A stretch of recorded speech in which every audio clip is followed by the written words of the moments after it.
when his best outfield position is in center. And we're like, what would we do? And I love that because, honestly, I can't remember a manager, even him, doing this. Because we say, like, I still want an explanation why Marcelo Meyer was playing second base for a day in the last week of the spring training. But still, like, that was refreshing to me. And it makes a lot of sense. It does. And the most important part of that whole thing, Joe, was that he called or texted Christian Campbell, said, what is your most, familiar or comfortable position? And he said center field. All right. There you go. It was that simple. Yeah. It was that simple. And it plays into today. He bats seventh, getting the start once again for the Sox. He's been awesome. We'll play some sound from his presser today with his official extension presser being today here at Fenway. I think we're in for a long day, Rob. It might not be a fit. Yeah, well, I mean, Alex Cora said a lot of correct things today, of insightful things today, things that we can take to the bank. I don't know about his take on playing this game today, or at least not having a delay. And it's raining pretty hard right now. But, hey, listen, this is what we're here for, the great game of baseball. We will be here for you. We will. Rob, appreciate the time as always. Joe, I appreciate you. You're awesome. All right, coming up next here in our pregame coverage, Will Fleming sits down with Alex Cora, and that is presented by your New England Ford dealers. Again, it is the Sox versus the Cardinals here at Fenway Park in the first series at home here in 2025. Still scheduled for 4:10 first pitch, but again, just saying that even though tarp is down, rain is still coming down here at Fenway. I'm Joe Wild. This is the Mass Mutual pregame show. Talk to Mass Mutual today. Feel comfortable about tomorrow. Lowe's is the destination for Ego outdoor power equipment this spring. See what's new and exclusive, like the 17-inch string trimmer with Line IQ technology that auto-feeds to save you time, and the 22-inch Select Cut self-propelled mowers with a multi-blade system for precise cutting. Shop Ego Days, happening now during Springfest at Lowe's. We help, you save. Selection varies by location while supplies last. Squadron Commander. Outbound for check. Plus Soccer Coach. Bring it in, King. Submarine Hunter. Contact acquired. And Big Sky Hunter. See the Big Dipper? Navy health benefits. Open wide for me. Plus some everyday perks. Hey, buddy. I'm home early. Never missing out. Never missing out. Happy birthday to America's you. Navy Reserve. It's everything you love about the Navy, plus everything else you just love. Learn more at NavyReserve.com. Head to Gillette Stadium for the New England Revolution versus New York City FC on Saturday, April 19th at 7:30 and celebrate the 30-year anniversary of the first ever home match. This place a rock. Commemorative ticket giveaway will be available at all gates to celebrate this historic match and 30 seasons of New England Revolution soccer while supplies last April 19th. Get your tickets at revolutionsoccer.net. That's revolutionsoccer.net. Next Level Pet people give their dogs next level protection from parasites with NexGard Plus, Afoxolaner, Moxidectin, and Pyrantel chewable tablets. The one-and-done monthly treatment protects against fleas, ticks, heartworm disease, roundworms, and hookworms. NexGard Plus comes in a tasty beef-flavored chew, so you don't have to use next-level tricks to get your dog to take it. Use with caution in dogs with a history of seizures or neurologic disorders. Dogs should be tested for existing heartworm infection prior to starting a preventative. Talk to your vet about NexGard Plus for next-level protection for your dog. Thy ticket, Lady Jennifer of Coolidge. Well, many thanks, good sir. Hereeth my Discover card. They accept Discover at Renaissance fairs? Yeah, they do here. Discover is accepted at the places I love to shop. Getteth with the times. With the times? You're playing the lute. Yeah, and it sounds pretty good, right? Discover is accepted at 99% of places that take credit cards nationwide. Based on the February 2024 Nielsen report. Amazon has everything for every kind of Easter. Whether that's toys and treats for the big egg hunt, dinnerware to hold heaps of Nana's candied yams, Happy Easter. or fashions to make your Sunday best better than the rest. Happy Easter. Ooh, I see you, girl. From pink grass to pastel ties, shop everything Easter on Amazon. Lowe's knows a good deal goes a long way. So right now, you can get up to 40% off select major appliances. Plus, save an additional $100 on select GE Profile laundry pairs or the exclusive GE Profile washer-dryer combo. Explore more great deals now during Springfest at Lowe's. We help, you save. See Associate or Lowe's.com for more details and qualifying items. Valid 4/3 through 4/16. Selection varies by location. While supplies last. Exclusions apply. Si usted es residente de Rhode Island mayor de 55 años o vive con una discapacidad, el Centro de Recursos para el Envejecimiento y la Discapacidad de Rhode Island, o ADRC, puede apoyarle. Obtenga orientación profesional gratuita sobre el cuidado a largo plazo, Medicare, vivienda y más. Llame al 401-462-4444 para hablar con ADRC o busque RIADRC en línea. Servicio de la Oficina para el Envejecimiento Saludable de Rhode Island. Hey, weekend warriors, how's a little trail therapy sound right now? Hop in. Let's go for a ride in the all-new Nissan Armada Pro 4X. Tune out all those work emails and turn up that twin-turbo V6 engine. Instead of letting the kids play online, show them some epic inclines. Turn your 8-person family dinner into an exhilarating off-road adventure. The all-new Nissan Armada is here. Intelligent four-wheel drive cannot prevent collisions or provide enhanced traction in all conditions. Always monitor traffic and weather conditions. We're in Baton Rouge at the original Raising Cane's with the man that started it all. Wait, are you the Yes Chef guy? Todd started this place 28 years ago with one goal in mind: making the best chicken fingers in the world. We got their famous box combo, chicken fingers, crinkle cut fries, Texas toast slaw, and their world famous cane sauce. Could shed a tear right now. Raising Cane's chicken fingers, one love.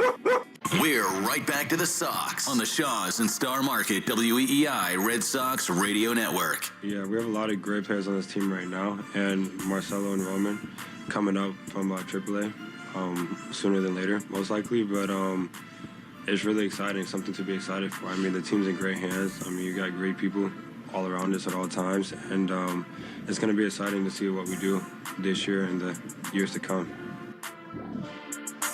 And it's even more exciting knowing that this guy is locked up for the long term. He signed an 8-year, $60 million extension. Christian Campbell speaking about that today, just talking about his excitement being with this organization for the long term. And the feeling is certainly mutual with the fan base as it's related to this player. He's been awesome to watch here through his first 8 games, and he's back in the starting lineup today and playing in center field in this one. So getting his first major league start in center. Played 25 games in the minor leagues in center field. He was originally slated to play left, but then Alex Cora ended up moving him into center field. You will hear why as we continue along in our pregame coverage, because right now, before every game, we interview Red Sox manager Alex Cora, and Alex Cora on WEEI is brought to you by your New England Ford dealers and F-Series, America's best-selling truck for 48 years and the official truck of the Boston Red Sox. And here is Will Fleming with the Red Sox manager Alex Cora. Home opener, Fenway Park, and here in the first base dugout with the manager, Alex Cora. This is always such a special and fun day. I would imagine that even after all the times you've done it, you get a little extra juiced up for today. No, it's cool. It's a great day for everybody in the organization, and obviously the fan base, and excited about this. I get excited every day. You know, I'm blessed to be the manager of the Boston Red Sox, but, you know, there's only one home opener, and we're ready for it. You always keep an even keel, perspective throughout the season, but those 2 wins, don't you think, give you a little extra boost coming into the home opener? Oh, it's good. It's better than 1-6, to be honest with you. So, you know, we did an okay job finishing the road trip. I think we played well overall. You know, we ran into a good pitching staff in Texas. They have kept pitching their next series. So you tip your hat to them. We did a good job against Baltimore. You know, we're playing good defense, which is awesome. And offensively, little by little, you know, the guys are feeling more comfortable. You know, the top of the order is doing their job. And hopefully we can continue to hit the ball hard to left center like we did in Baltimore. And if we do that here at home, we're going to have fun. Speaking of, both Rafi and Casas get going just as you always say. I mean, little line drives to left field. Casas goes deep. Do you think that will unlock something with both of them? Well, they look a lot more comfortable. The cool thing about Rafi, I know everybody's talking about the strikeouts, but his chase rate is down, way down. And if he continues to do that, you know, he's going to be okay mechanically. He's such a good athlete. He'll find it. And I think the last ball he hit yesterday probably is a home run here. obviously the double, stay on the breaking ball, and the base hit to left field. So we just got to continue to keep working. Tristan against the lefty, stay on a fastball, drove it that way, and he's taking better swings. So excited about that, and the rest of the lineup, they just got to continue to do the thing that we're doing before. Alex gets you rolling early in the game yesterday. I expect he's going to kind of soak it all in this ballpark that he's loved so much. Yeah. I'm excited for him. I texted him last night. I said, "Don't show up at 6 in the morning, please." He actually showed up at 8:30, but he's such a good kid, and he loves baseball. He does, and this stadium is conducive to that. If you don't like Fenway Park, and there's something wrong with you, right? But it'll be interesting, his swing plays here. That's the reality of it. He drove that ball to right center yesterday, and I haven't seen that in a while. If we can do that, then we're talking 17, 18, 19 Alex Bregman, right? And that's exciting. He's going to control the zone. He's going to play good defense. He's going to enjoy this, and I think the fans are going to fall in love with him. Alex, the adrenaline of today will certainly get your team through, but this has not been an easy schedule to start the year. How do you have to sort of manage workloads and stay on top of that, not to burn guys out early in the year? Yeah, making adjustments with the schedule. Medical actually wanted them to show up late. I was like, well, it's going to be hard to do that. So we'll do it tomorrow. We'll see how we play it out. My biggest worry, honestly, is Hammy, Ref, and Romy. That's my biggest worry. How are we going to get them into games? Wonger is going to play tomorrow and Sunday. There's a good chance Hammy will play tomorrow and Sunday. The other two, we have to find ways because they will get at bats late in games against lefties. And if they're not sharp, it doesn't work. So that's the mentality of a bench guy, right? Yeah. But that's how it works. He's 26 guys, and we have to make it work. And we will. But as far as workload and all that, I'm not too worried about it. I think the guys are in a good spot. Not everybody went to Mexico, which is great for those guys. We'll see how we played out, but our next off day is in 2 weeks or something like that. So, at one point we have to sit people, and people are going to get mad at me. 75 team to be honored here today. There's so many great shining stars on that team, but I think all of us today, Alex, are going to be thinking about El Tiante and how much we miss him, how much he meant to this organization. Yeah, Louis, great person, amazing player, is a guy that we miss, and his sense of humor, his stories, going from serious to be a practical joker, is such a good person. And what I really miss is in there when guys were struggling, for him to make a joke or just make fun of them in a certain way, being sarcastic. I miss that. I think we saw it in spring training. It was a little bit different, not to see him in his golf cart and signing autographs and saying hi to everybody. But what a life, right? We should celebrate his life today. And we will. It should be fun. Two more for you. The history of this franchise and this club. You got guys like Christian Campbell for the first time. He'll be on the baseline. Alex Bregman, the same thing, in the uniform. Garrett Crochet. Do you think it has an impact on your new and young players to sort of look out and understand what this franchise is about? 100%. I think that's something that the good organizations do, right? I always tell you, Dodger Town, man, that was amazing having all those guys around, just to talk to them. Maury Wills, Sandy Koufax, having them around, it was like, wow, this is the show. And having them at Dodger Stadium was great. Steve Garvey and Ron Say and all those guys. So just to see those guys here and then see the whole ceremony and the video tribute and all that, it means a lot, not only to them, but to all of us. All right, so that was Will Fleming with Alex Cora, and this is the Mass Mutual pregame show. Talk to Mass Mutual today. Feel comfortable about tomorrow. Let's get you today's starting lineups, brought to you by Herb Chambers. At Herb Chambers, we don't sell cars, we help people buy them. And here's the 9 for the Cardinals today. They're going to roll out 4 left-handed hitters against Richard Fitz. And here is their starting 9. Lars Nootbaar, he is out in left field. He kicks things off. And then Wilson Contreras, he is a designated hitter batting second. He's gotten off to a really tough start. 2 for 28 to begin his 2025 campaign. So that's good for 071. Brendan Donovan, he bats second. He bats third, plays second. Nolan Arenado bats in the cleanup spot. He's at third base. Batting fifth, it is Alec Burleson. He's one of those 4 left-handed hitters, as I mentioned. And he's at first base, as I mentioned. Jordan Walker batting sixth. He's out in right. 79, looking like this. Pedro Pajis, he is the catcher. And then Victor Scott, the second, he's in center. Mason Wynn, he is rounding out the 9 here for the Cardinals today. Andre Palante on the mound for the Cards in this one, right-hander, who does not pitch as well against right-handed batters than he does against left-handed batters. So that's an interesting dynamic as it's related to today's game if we get this one in. Again, rain's coming down here at Fenway Park. Let's get you the 9 here for the Sox. Jarren Duran out in left field. He kicks things off. Rafael Devers once again in the 2 spot. He is the DH. He's looked a lot better over these last couple games. Obviously, he got off to the brutal start, but he's been able to register hits now in 3 consecutive games. He's at third base. Tristan Casas cleans things up. He is the first baseman. Batting fifth, Trevor Story, the shortstop, went deep in the first inning, was the first to wear the Wally head. Batting sixth, Wilyer Abreu, he's out in right. 7-8-9 looking like this. Christian Campbell, he is the center fielder, getting the start in center field today for the first time in his major league career. David Hamilton, he gets the start at second base with Christian Campbell getting pushed out to the outfield today.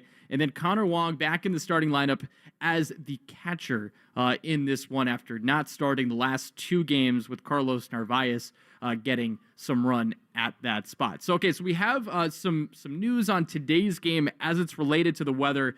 It is officially delayed. So rain is expected to decrease in coverage and intensity between 4 and 5 today. So the Sox are going to try to make every effort to play today's game if, of course, the conditions allow for that. We'll hopefully get another update around 4:30 after some talks with weather services in Major League Baseball. So today's game is officially delayed. We've kind of been waiting on that news. I mean, with the tarp on the field, the rain coming down, you figured that this was coming. Well, we now finally have that information to you. So again, officially delayed. We'll hopefully get you an update weather-wise, game-wise as well in about 45 minutes for this one. But if we do play, Richard Fitz, Andre Palante on the mound in this one, Sox Cards, middle match of a 3-game set. We'll see if the bats can keep it rolling. They have been awesome. Over these last 4 games, we started to see it in that series against the Orioles in the opener of that series where they put up a lot of runs but didn't pitch well and lost. But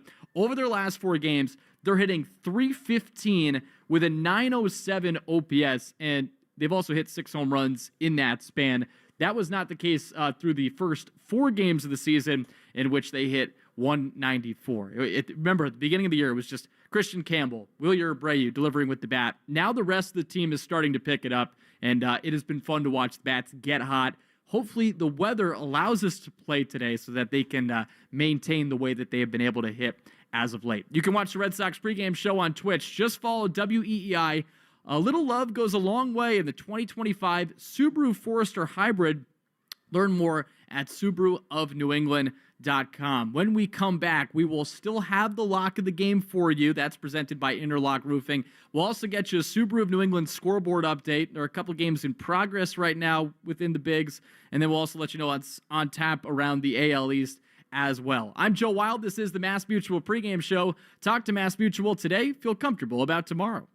Si usted es residente de Rhode Island mayor de 55 años o vive con una discapacidad, el Centro de Recursos para el Envejecimiento y la Discapacidad de Rhode Island, o ADRC, puede apoyarle. Obtenga orientación profesional gratuita sobre el cuidado a largo plazo, Medicare, vivienda y más. Llame al 401-462-4444 para hablar con ADRC o busque RIADRC en línea, Servicio de la Oficina para el Envejecimiento Saludable de Rhode Island. Head to Gillette Stadium for the New England Revolution versus New York City FC on Saturday, April 19th at 7:30 and celebrate the 30-year anniversary of the first ever home match. This place a rock. Commemorative ticket giveaway will be available at all gates to celebrate this historic match and 30 seasons of New England Revolution Soccer while supplies last April 19th. Get your tickets at revolutionsoccer.net. That's revolutionsoccer.net.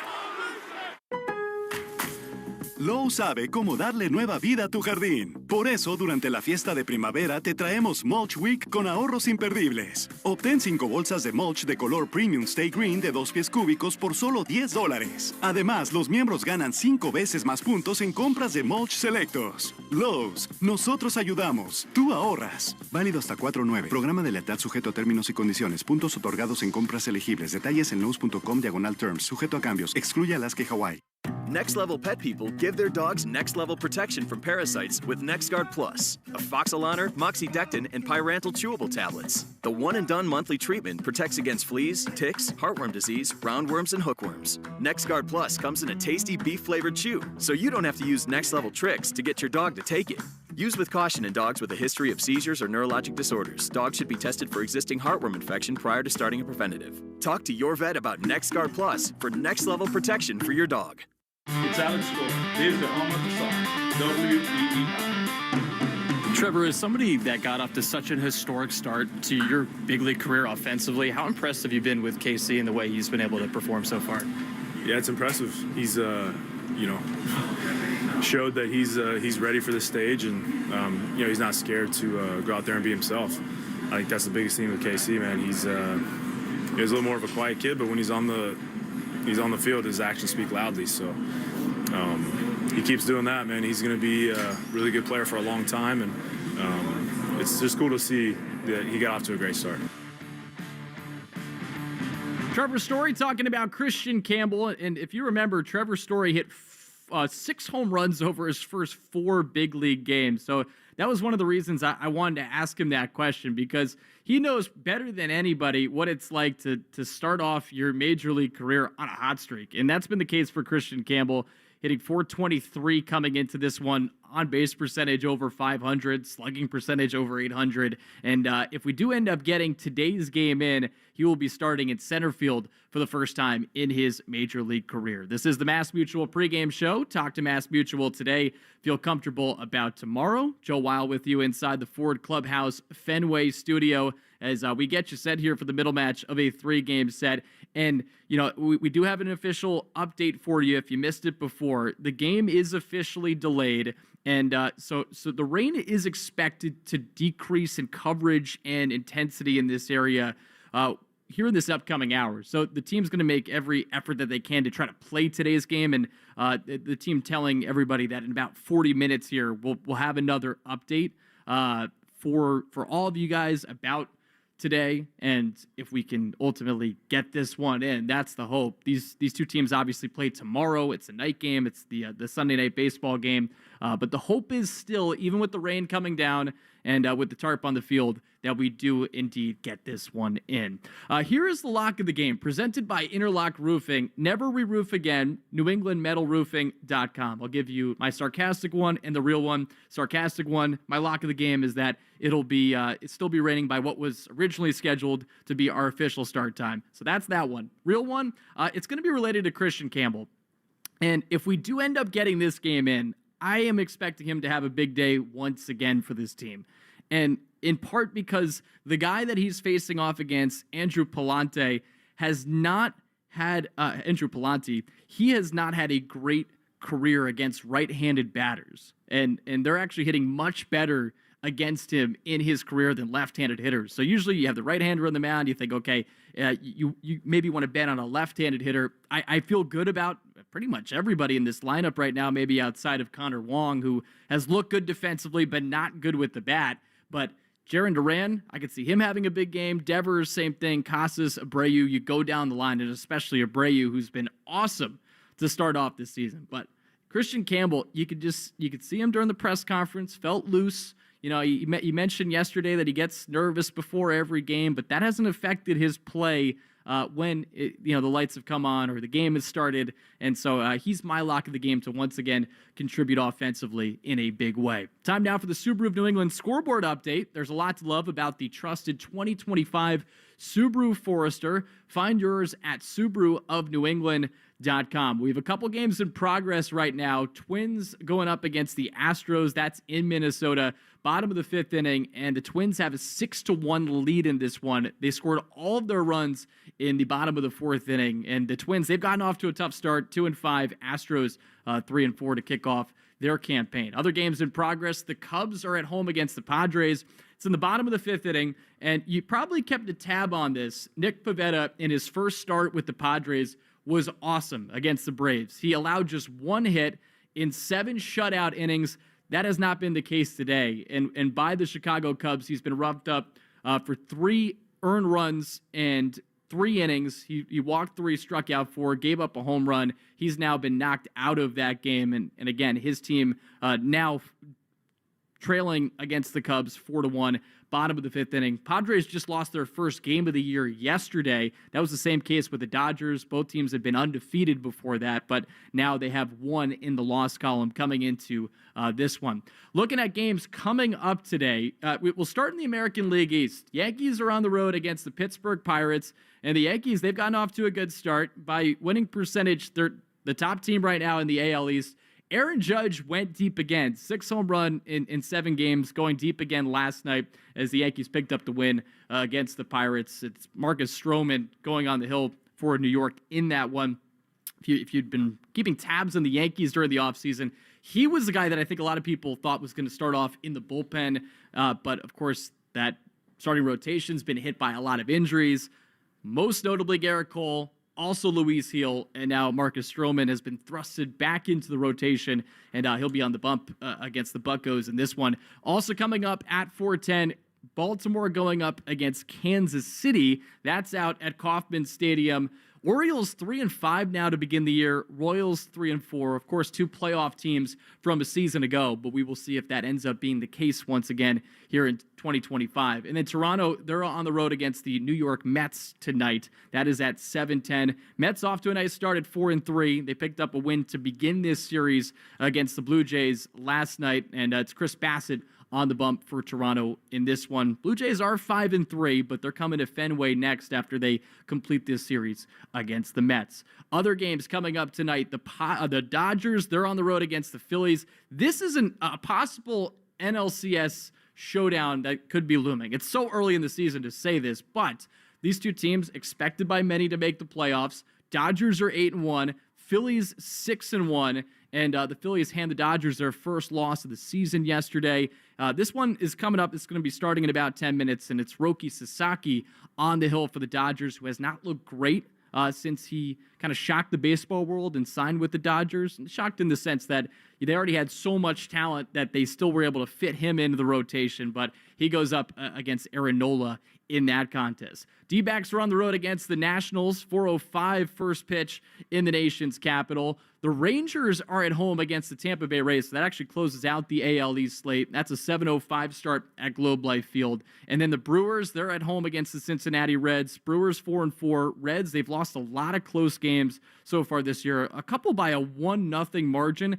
They're 2-6 to begin the 2025 campaign this year. That's a 7:10 start time at American Family Field in Milwaukee. Braves and Marlins. Braves finally have a win. They're taking on Miami at 7:15 at Truist Park. Rockies and A's at 8:10 at Coors Field. And then rounding out the slate in the bigs, Giants, Mariners, 9:05 start in San Francisco. Angels, Guardians, 9:38. One game has gone final. Tigers a winner over the White Sox, 7-2. Kerry Carpenter going deep once again in that ball game. Before we go any further, let's pause 10 seconds for station identification along the Shaw's and Star Market, WEEI Red Sox Network. From the WEEI studios, 93.7 WEEI FM and HD1, Lawrence, Boston. Always live on the free Odyssey app. All right, you've been listening to the Mass Mutual pregame show. Talk to Mass Mutual today. Feel comfortable about tomorrow.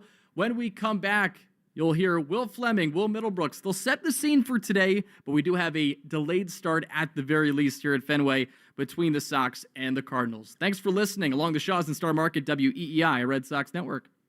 This is... You have been listening to the Nissan postgame show. At Nissan, we make cars that thrill.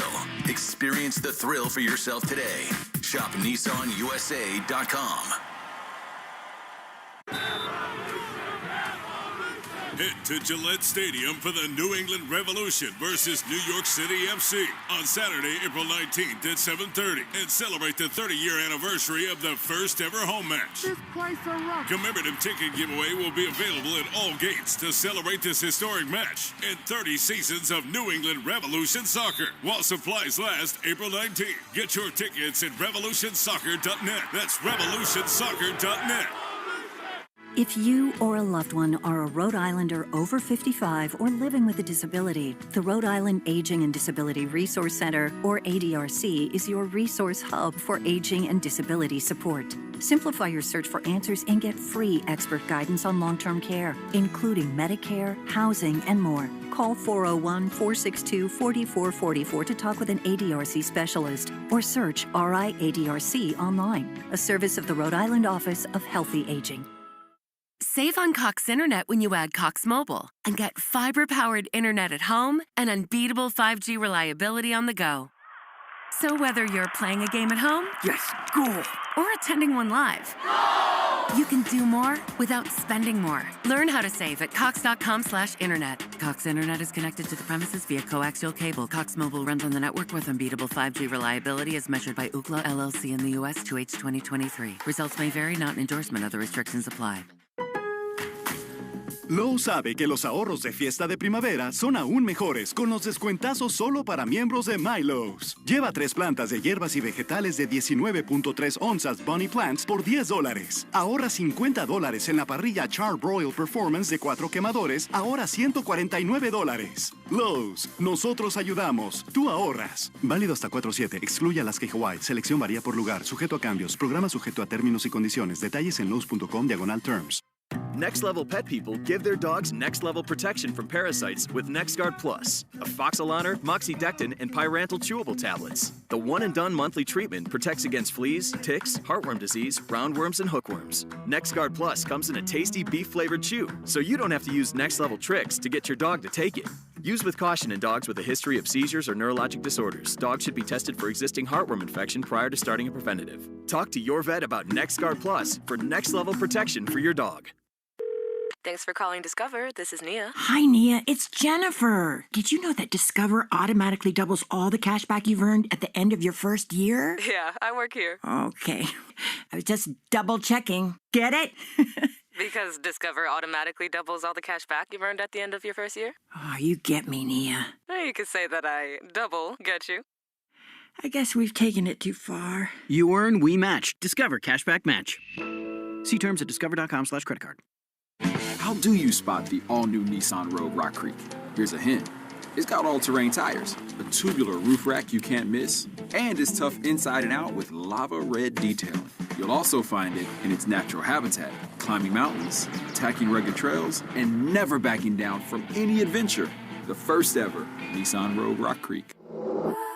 Intelligent all-wheel drive cannot prevent collisions or provide enhanced traction in all conditions. Always monitor traffic and weather conditions. Always secure cargo. Heavy loading of the vehicle with cargo, especially on the roof, will affect the handling and stability of the vehicle. Amazon has everything for every kind of Easter. Whether that's toys and treats for the big egg hunt, dinnerware to hold heaps of Nana's candied yams, Happy Easter. or fashions to make your Sunday best better than the rest. Happy Easter. Ooh, I see you, girl. From pink grass to pastel ties, shop everything Easter on Amazon. This is...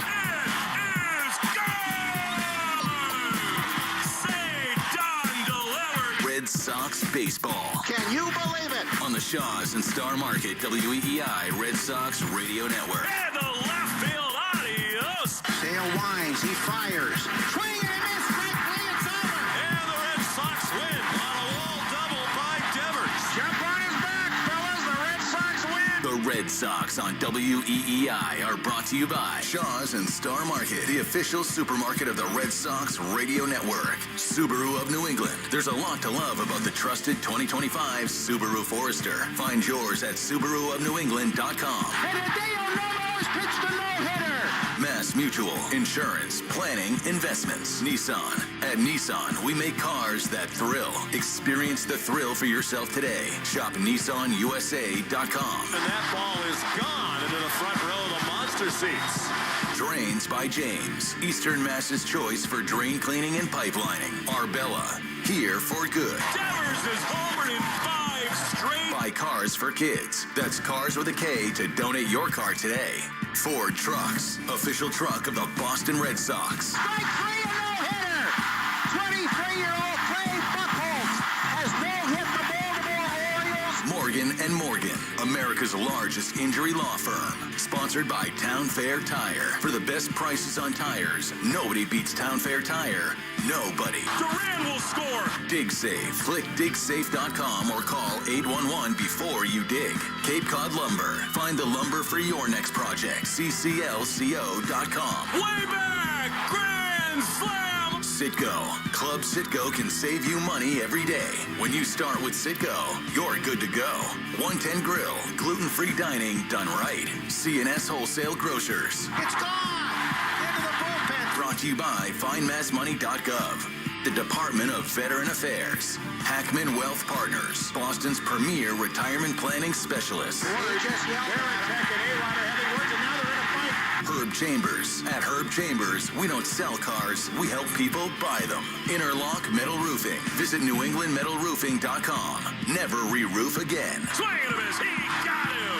Battle won by House. McFarland Energy, the region's most dependable provider of home heating oil delivery, as well as expert HVAC services at McFarlandEnergy.com. Northern Bank, your partner for growth. Here's the throw. Roberts dives, and he is safe. And by Verizon Wireless, the network Boston relies on. Goodbye, Christian Campbell. Now, with all the play-by-play action, here's Will Fleming and Will Middlebrooks. Good afternoon and welcome to rainy Fenway Park, where the tarp has been on the field for 4 or 5 hours. Today we are hoping to have a baseball game between the Red Sox and the St. Louis Cardinals, the second game of this 3-game series. The Sox a rousing and roaring home opener yesterday, beating the Cardinals 13-9. And just an offensive explosion. The rain is not that hard right now. The Red Sox and the Cardinals are deep in conversations with Major League Baseball as we speak because, as you know, this is the only time the Cardinals come to Boston. It's the only time these teams meet. And so there's real urgency to get this game in today and or tomorrow in a doubleheader. This early in the season, you are really loath to try to find mutual off days later in the season to find a time to make up this game. So that's where we are. The Red Sox tell us that in about 20 minutes from now, they will meet again and consult with Major League Baseball to figure out whether it makes sense to start this game with the intention of getting it in. I mean, we're not meteorologists, but the radar seems to indicate that while there has been massive downpours in Western Mass that could be headed here, there's a possibility, just as good, that things sort of decrease in terms of the rain load heading here to Fenway Park. So we don't know the exact sort of trajectory of this thing here today, but the tarp is on, the rain is falling lightly, and these clubs and Major League Baseball very much would like to get this game in today. So we'll go through our normal pregame, tell you the starting lineups, and sort of set the scene. Joe Weil is here at Fenway in the center field studios. He's going to have Sox talk and some rain delay coverage. We were scheduled to start in 3 minutes from now. Obviously, that will not happen. But as we get information, we'll be happy to jump on with Joe Weil and share it with him. And we've got Alex Cora from earlier today and a lot of other things that we'll entertain you with instead of the beginning of a ball game, at least on time. The starting lineups brought to you by Morgan & Morgan, America's largest injury law firm.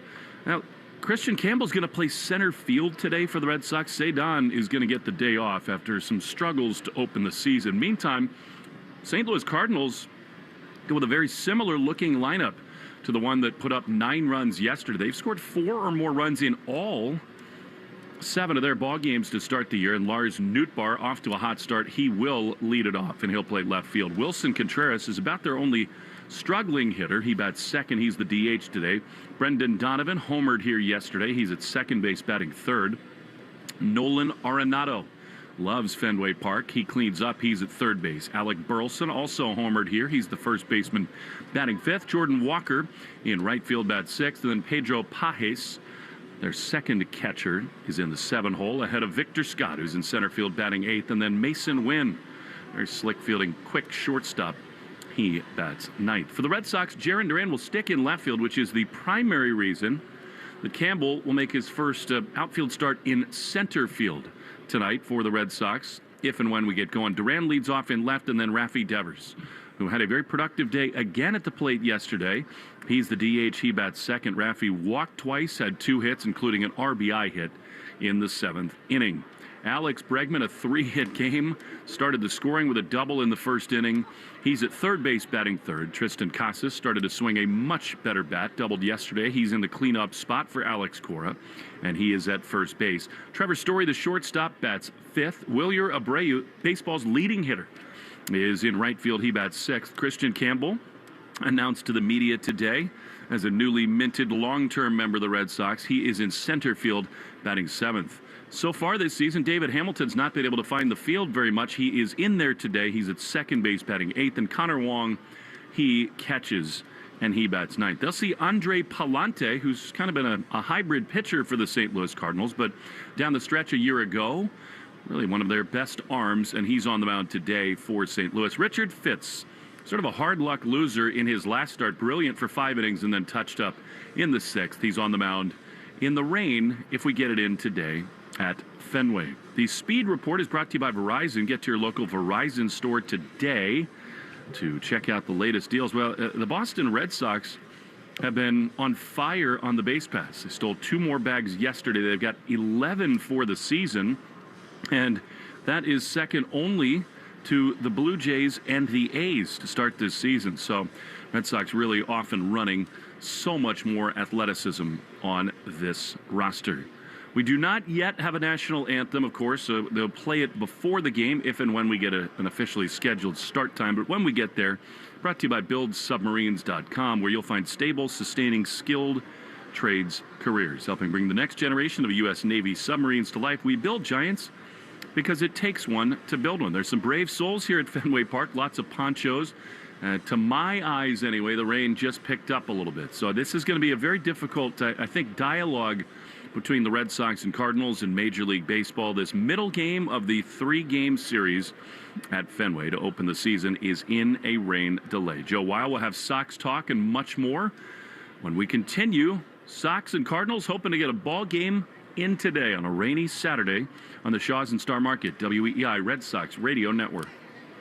This call to the bullpen gives you a chance to check out all the great Ford SUV offers at buyfordnow.com.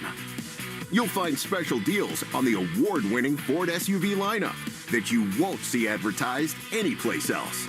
Whether you plan to buy from your Ford dealer's inventory or custom order your new SUV, visit buyfordnow.com and see how much you can save. And then see your New England Ford dealers for your new SUV. Do you suffer from projectile dysfunction? That's when there's something stuck in your drains and pipes causing a backup. It can happen to the best of us, and Drains by James can get you unclogged and feeling free again. Projectile dysfunction can be serious if not treated right away. It will impact things at home, and you'll wonder why you didn't take care of it sooner. Go to DrainsByJames.com. Drains by James. They give a poop about your pipes.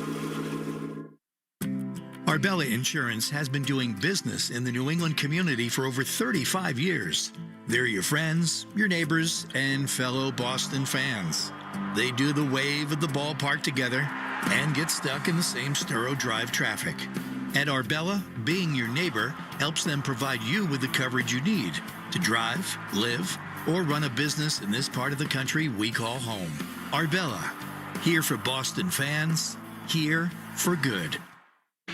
During this call to the bullpen, your New England Ford dealers remind you that this is the perfect time to check out all their great Ford truck offers at buyfordnow.com. You'll find special deals on Ford F-150, built Ford tough and smarter than ever. The legendary Super Duty, our most capable heavy-duty pickup, and the turbocharged Ranger, ready for your next adventure. Visit buyfordnow.com and see why now's the time to buy or lease your new Ford truck. 1-877 Cars for Kids. K-A-R-S Cars for Kids. 1-877 Cars for Kids. Donate your car today. Donate today at carsforkids.org. That's cars with a K. Your car can be picked up as soon as the next day. Receive a tax deduction and vacation voucher. 1-877 Cars for Kids. Donate your car today. Now accepting donations of land, homes, buildings, or any kind of real estate. This call to the bullpen gives you a chance to check out all the great Ford SUV offers at buyfordnow.com. You'll find special deals on the award-winning Ford SUV lineup that you won't see advertised anyplace else. Whether you plan to buy from your Ford dealer's inventory or custom order your new SUV, visit buyfordnow.com and see how much you can save. And then see your New England Ford dealers for your new SUV. Arbella Insurance has been doing business in the New England community for over 35 years. They're your friends, your neighbors, and fellow Boston fans. They do the wave at the ballpark together and get stuck in the same Sturo Drive traffic. At Arbella, being your neighbor helps them provide you with the coverage you need to drive, live, or run a business in this part of the country we call home. Arbella, here for Boston fans, here for good. You're listening to the Shaws and Star Market WEEI Red Sox Radio Network. All right, we are in our rain delay coverage here along the Shaws and Star Market WEEI Red Sox Network as we continue to wait out the weather, and we hope to get today's game in between the Red Sox and the St. Louis Cardinals. The tarp is out on the field, and the rain is still coming down. And we had heard from the Sox that we'll get an update around 15 minutes or so from now about how we are going to progress moving forward. But as Will Fleming just talked about before we hit our last break, these are the only two times, or this is the only time that these two teams are getting a chance to play one another this year. So these games are important because you don't want to try to make it up down the line. Obviously, there's a chance for a doubleheader tomorrow. There's also some rain in the forecast tomorrow as well. So hopefully we can ultimately get this one in for you, and especially with the way this team is playing right now. And they've won 3 consecutive games. They looked awesome last year. They've looked awesome over these last 3 games. And we want to hear from you right now while we're in our rain delay coverage. 617-779-7937. Again, 617-779-7937. This is the perfect time to have you chime in and be a part of the conversation. And in a little bit, we will bring Dan Ball into our rain delay coverage as well. We did not get a chance to play the right Alex Cora pregame interview with Will Fleming before. Apologies about that. That was from yesterday. So we're going to do it right now. We're going to hear Will Fleming's pregame conversation with Alex Cora, and here is that conversation between those two. With the manager, Alex Cora, Game 2 against the Cardinals. Look like you're ready to go to the North Pole. You got the stocking cap on, the gloves, and a heavy coat. What happened to the weather yesterday? I don't know, but we know that in October we don't complain about the weather here, so let's not complain about it in April. Looking back to yesterday, it was just one of those days, Alex. And we talked about it before the game. Your offense jumps on them early, and Fenway gets to come alive in a way that, frankly, for the last few years, it's not been able to do as much. How'd that feel right away? No, it was a good one. I think Trevor put a great swing. Obviously, the big boys got on base, but that's a good sign when everybody's contributing.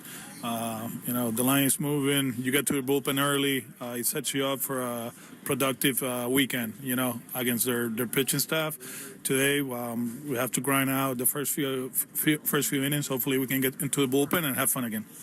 You've talked a lot about how you're, in a lot of ways, I mean, Trevor's been around, but he's been hurt, and you're still kind of getting to know him. I love the emotion that he shows, these homers that he's hit in big spots early in games. It's fun to see that competitor in him unleashed again. Yeah, he wants it. He wants it bad. He feels like he hasn't done his job the last few years. He's been hurt. That's it, and that's why I try to remind him. My job as a manager is to take care of him. We have to. And it was good the other day when he didn't play.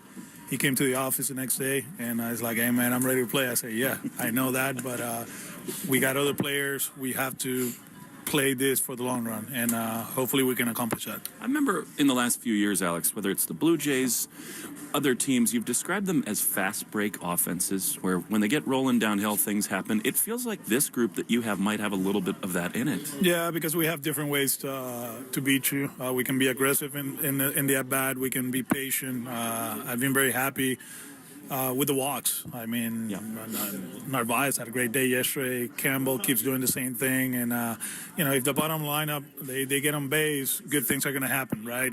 We just have to set the table for the big boys up there. And so far, the last 2 days, we have accomplished that. I'm sure you were not surprised that Bregman was kind of the guy to get it all rolling in that first inning. And I talked to him after the game. These 0-2 counts, they just don't bother him. And he doesn't expand. He doesn't chase. You have to really, I mean, you've known this for a while, but what does that approach that he has mean to the rest of your group? Yeah, I mean, it's something that we're preaching. We've been preaching this since 2018. Look for pitches in the middle of the zone and do damage with it. The at-bat is a different one. He stays away from the edges of the zone. He will put the ball in play. He's not afraid to hit with 2 strikes, which is very important. And that was a good swing yesterday. He's such a good player. But the thing that really impressed me is the communication factor. Not only in the dugout, but since he gets here early, he's just talking about the opponent, how we're going to beat him. This is what we have to do. This is what you have to do. This is what you have to do. He doesn't tell me what I have to do, but probably at one point he will. I don't know. Wilyer Abreu has been about the best player in baseball for 10 days now. Look, we've always seen the raw talent that he has, the beautiful swing, the defensive ability. But is there something more mature? Is there anything different this year? I think he's more agile. If you see his body, he was strong, very strong last year. He's still strong, but he's moving better. And we challenged him in the offseason to do a few things with his swing, and he did it. He's been able to cover the four-seamer up in the zone, especially with 2 strikes.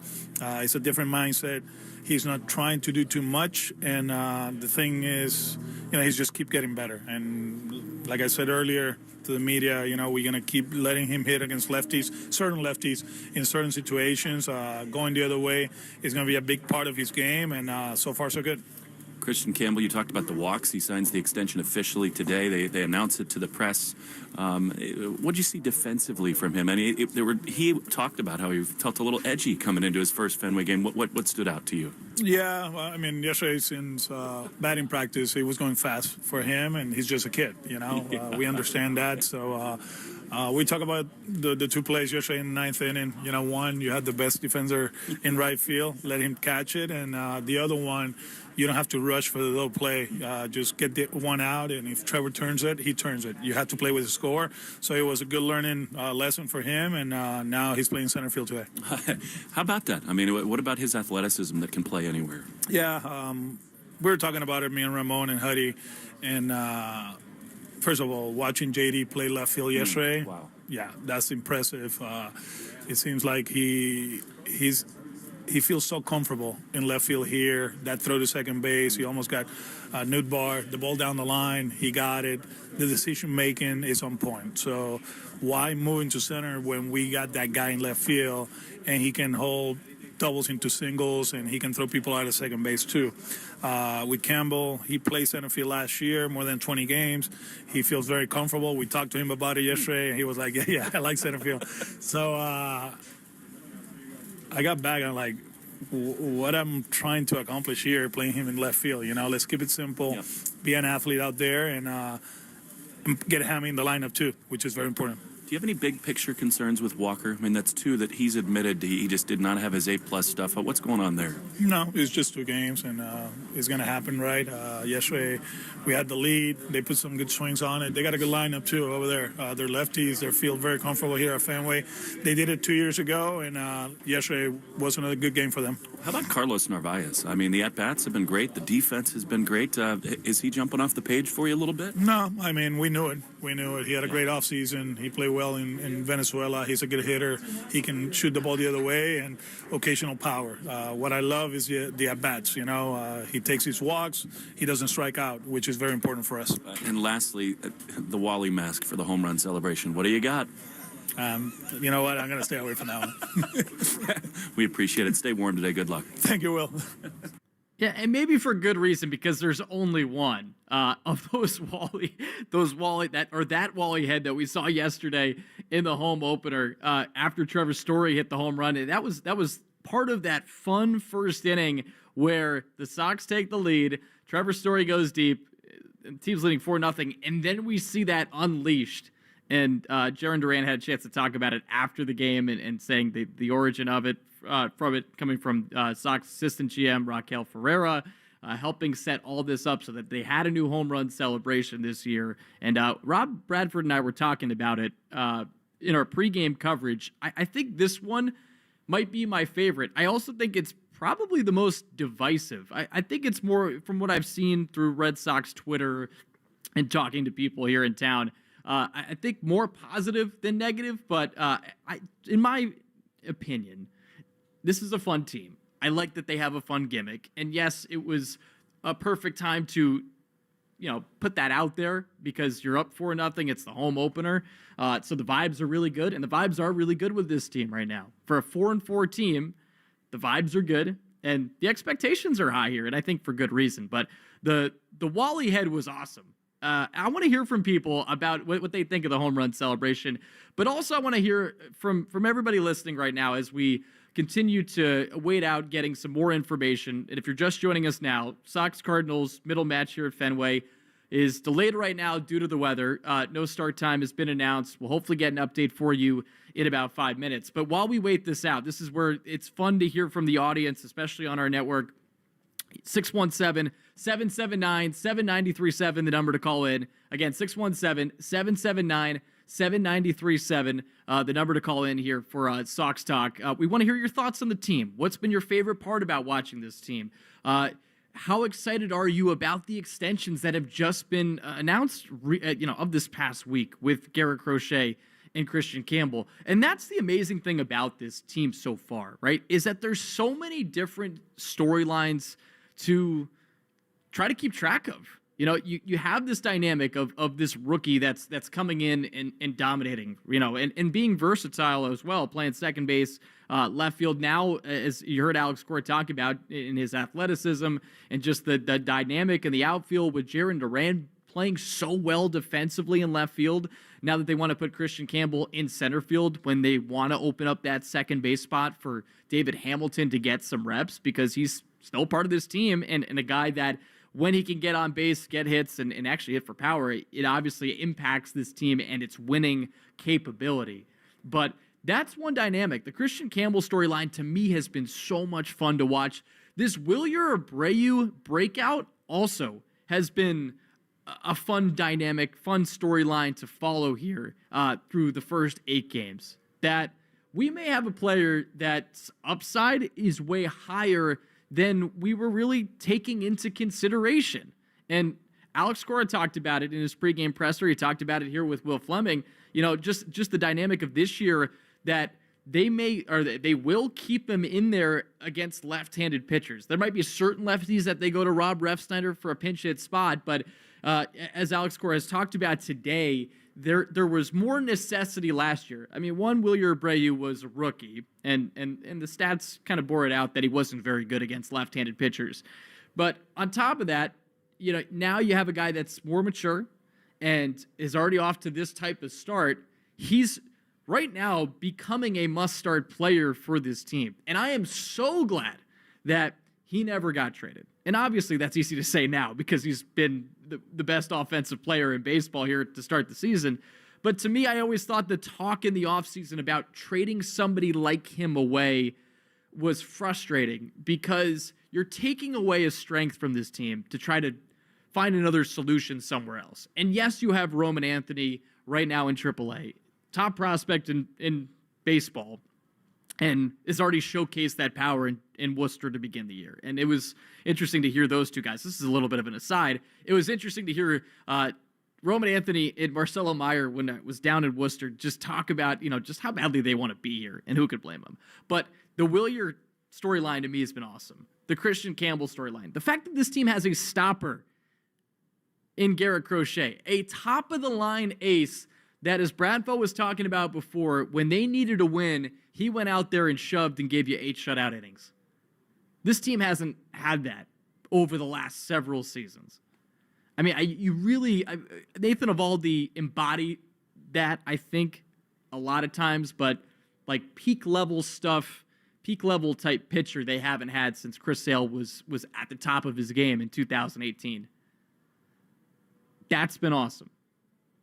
How do they figure out, the rest of this roster construction with Masataka Yoshida still on the IL? To me, that's a looming question that kind of hovers over all this. Maybe not in in such a way that is going to hurt this team in the long term, but at the same time, he's still under contract for 3 more years.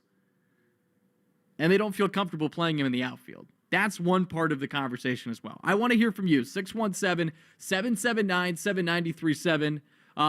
We will continue to progress with this conversation here on Sox Talk. We're going to take a quick break. When we come back, we'll get to some phone calls. Dan Ball will join us as well. And then we are going to play. Actually, well, first things first, we'll have an update for you on the game, hopefully here within the next 5 minutes. So we'll hit a break, come back, and have an update for you, hopefully. But we'll also play the presser today with Christian Campbell after I signed that extension. It was the official presser today here at Fenway. He had a chance to talk about it, about his love here for Boston, already to start off his major league career, what played into the dynamics of signing the deal that he did, 8 years, $60 million. We'll get into all that. We'll take a quick break, come back with more Sox Talk. Again, if you're just joining us now, Sox and Cardinals delayed right now due to weather. No official start time to this game. We continue to wait it out, but your calls, Christian Campbell, coming up next here on WEI. This call to the bullpen gives you a chance to check out all the great Ford SUV offers at buyfordnow.com.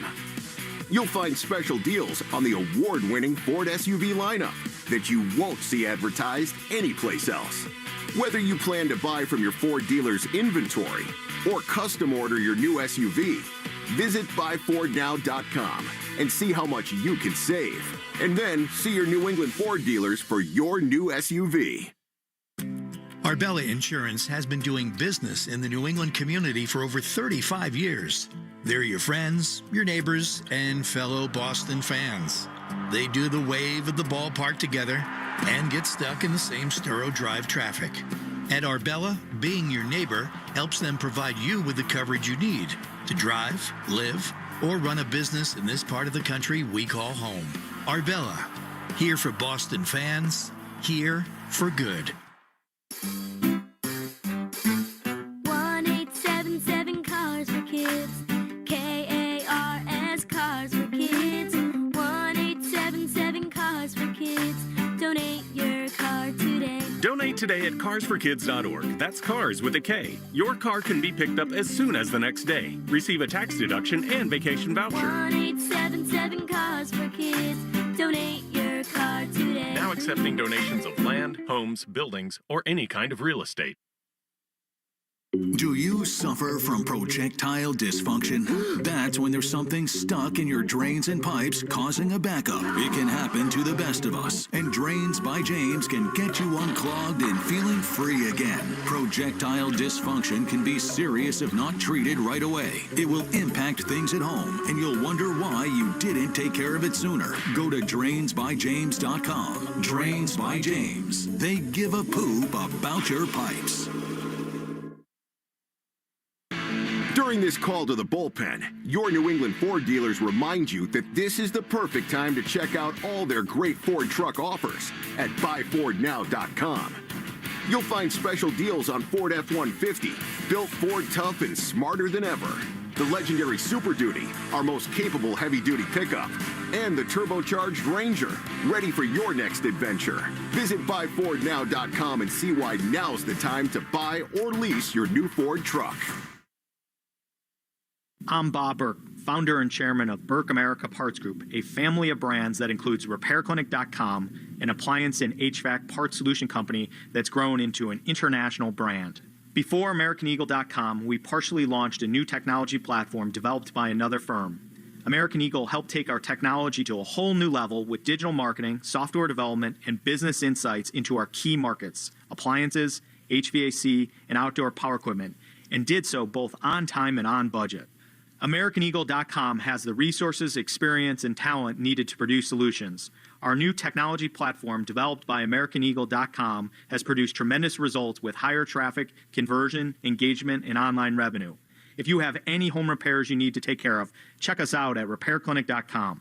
If you need a world-class website or technology project, then I would highly recommend AmericanEagle.com. Call AmericanEagle.com at 773-NETWORK. That's AmericanEagle.com, 773-NETWORK. 1877 Cars for Kids. KARS Cars for Kids. 1877 Cars for Kids. Donate your car today. Donate today at carsforkids.org. That's cars with a K. Your car can be picked up as soon as the next day. Receive a tax deduction and vacation voucher. 1877 Cars for Kids. Donate your car today. Now accepting donations of land, homes, buildings, or any kind of real estate. This call to the bullpen gives you a chance to check out all the great Ford SUV offers at buyfordnow.com. You'll find special deals on the award-winning Ford SUV lineup that you won't see advertised anyplace else. Whether you plan to buy from your Ford dealer's inventory or custom order your new SUV, visit buyfordnow.com and see how much you can save. And then see your New England Ford dealers for your new SUV. It's Alex Cora from your Boston Red Sox. You are listening to WEI, available anytime for free on the Odyssey app. That's AUDACY. Red Sox manager Alex Cora and the rest of his club waiting out the weather here at Fenway Park. Joe Weil with you inside the Ford Clubhouse Fenway studio. We are in a delay here at Fenway Park with the rain still coming down. And looking at the forecast, it doesn't look like it's going to let up anytime soon. But this game has not been officially called. Tarp on the field will continue to keep you updated as we get updates here along the Shaws and Star Market, WEEI Red Sox Network. Just to set the scene for you again, middle match of a 3-game set here against the Cardinals, who the Sox don't play at any point the rest of the season. So these games are important to get in because there won't be a organic opportunity to get them in down the line. They might have to shoehorn them in at some point down the line this season. So the hope is we get this one in today some way, somehow, and then if that doesn't happen, we play a doubleheader tomorrow. But again, the Sox 4-4 on the season, winners of 3 consecutive games, and this is Sox Talk. Just to also let you know what's coming up here in our programming, we will play the Christian Campbell Extension Press Conference in our Sox Talk coverage as we move along. But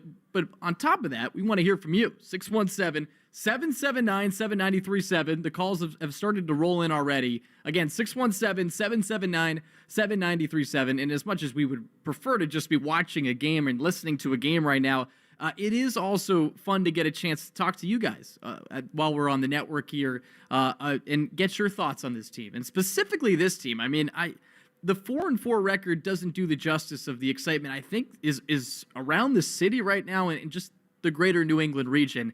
And I can't wait to see how this all unfolds. Dan Ball is with me right now, not physically because I'm at the park. Dan's in Brighton, but Dan, thanks for joining us. Glad you're staying dry, and obviously we'd be hoping to get a chance to listen to some baseball today, but at the same time, we get to talk baseball, so that's not so bad either. No, it's not. Good afternoon to you, Joe. It's great to be here on what is one of my favorite occasions of the baseball broadcast season, which is when radio hosts get to pretend to be meteorologists for a couple hours during a rain delay. So it's great to be here, and even with no baseball on the radio right now, as you've teed up so beautifully during your pregame coverage, 1,000,001 different storylines to talk about with a team that, despite being 500 and there being less than 10 games played, it seems like we've lived at least a month, if not two, in this season, despite it being only a week. No, Dan, that's a great way to put it. There's been so much to keep track of already, and it's only April 5th. The extensions that have been completed with very important pieces, too. Garrett Crochet, now locked up for the long term. Same with Christian Campbell. You have that dynamic. You have Alex Bregman, who you signed for $40 million, and now he's a huge contributor already with this team, and it was so great. First at bat to see him hit that double down the left field line, and that sets up the Wally head home runs that came after it. So it was quite a show yesterday here at Fenway. Again, 617-779-7937. We want to get your thoughts on the Wally head. We want to get your thoughts on this team. So let's kick it off with Mike in Connecticut. What's going on, Mike? Hey, how's it going? What's going on, Mike? Hey, just wanted to throw in my 2 cents. Absolutely love the Wally head. I think it's weird. I think it's fun. I think it's goofy, and that's absolutely the vibe of the team this year. Not to mention, like, my kids were saying, like, we were watching spring training, like, do you think they're going to bring the marathon medal back? Like, what are they going to do this year? As soon as they broke it out, my kids absolutely love it. They think it's hilarious. So definitely 2 big thumbs up here. It's got its own really unique vibe, like a mixture of, like, old and new, and I think that's exactly what, like, this team is. So, yeah. I won't lie, like, when they've shown pictures of it straight ahead when you're close to it, it does look a little bit scarier, but at the same time, I love it. Dan, what's your thoughts on the Wally head? No, I'm completely on board with it. It's the perfect balance of nostalgia and kind of new energy, as was teed up by the caller.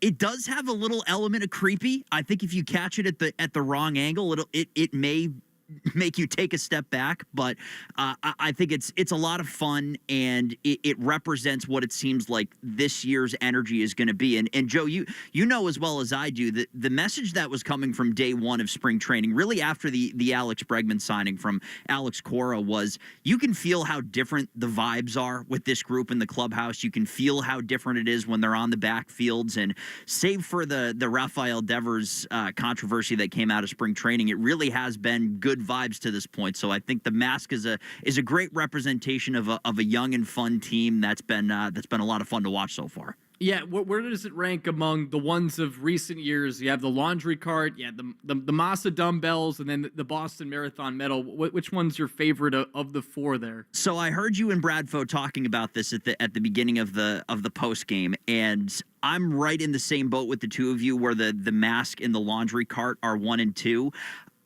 I'm still going to be partial to the laundry cart until I'm not. And I know it's kind of cheating to say there's so many good memories that are attached to it, but I also loved how it kind of just naturally led to the tunnel in the dugout where guys were kind of almost over you, wedding style. You just got married a little while, Joe. You know the wedding style coming out of the church like that. So I still love it, but I think it has a lot of potential. It's an easy 2 slot for me. Yeah, I think the biggest concern I have is just keeping it clean.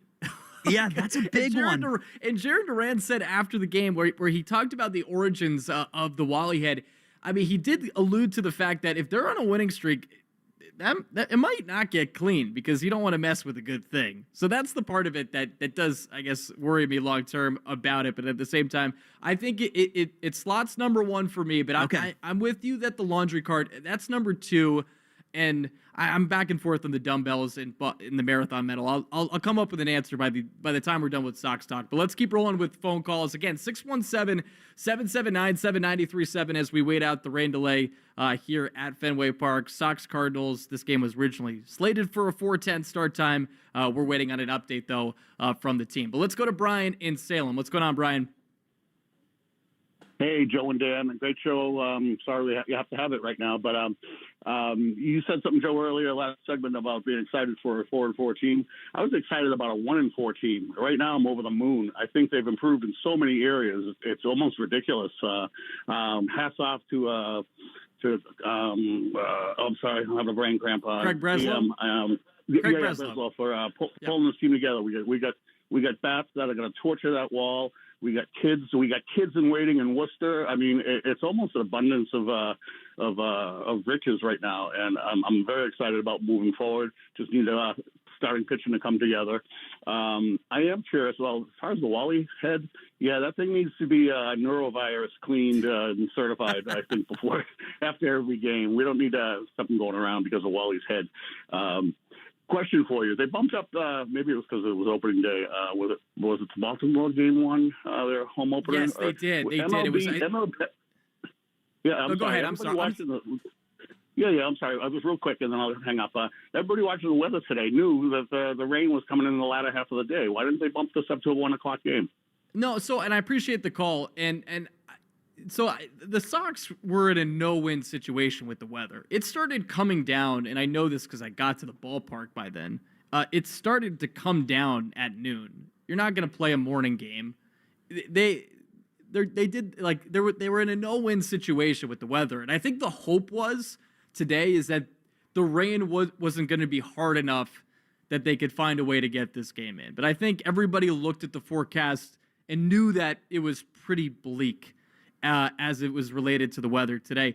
Dan, the only thing I want to just say off of the Red Sox-related points to that last call is I was excited about this team when they were 1-4, but it was after Jeff Passan's tweet came down the pipe that they signed Garrett Crochet to an extension.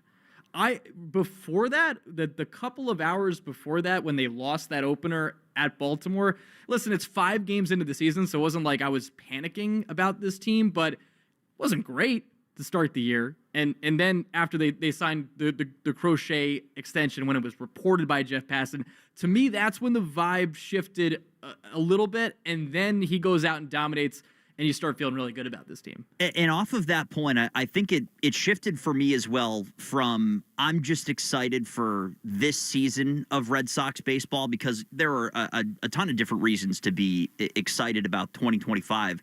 I think it shifted to I'm back to being excited just to be a Red Sox fan again from more of an umbrella perspective because yes, you had Garrett Crochet. You knew that you had another year's worth of control, but you still were getting into some uncomfortable territory that we've seen with one too many Red Sox stars from they need a massive contract extension, and this team's not willing to do it.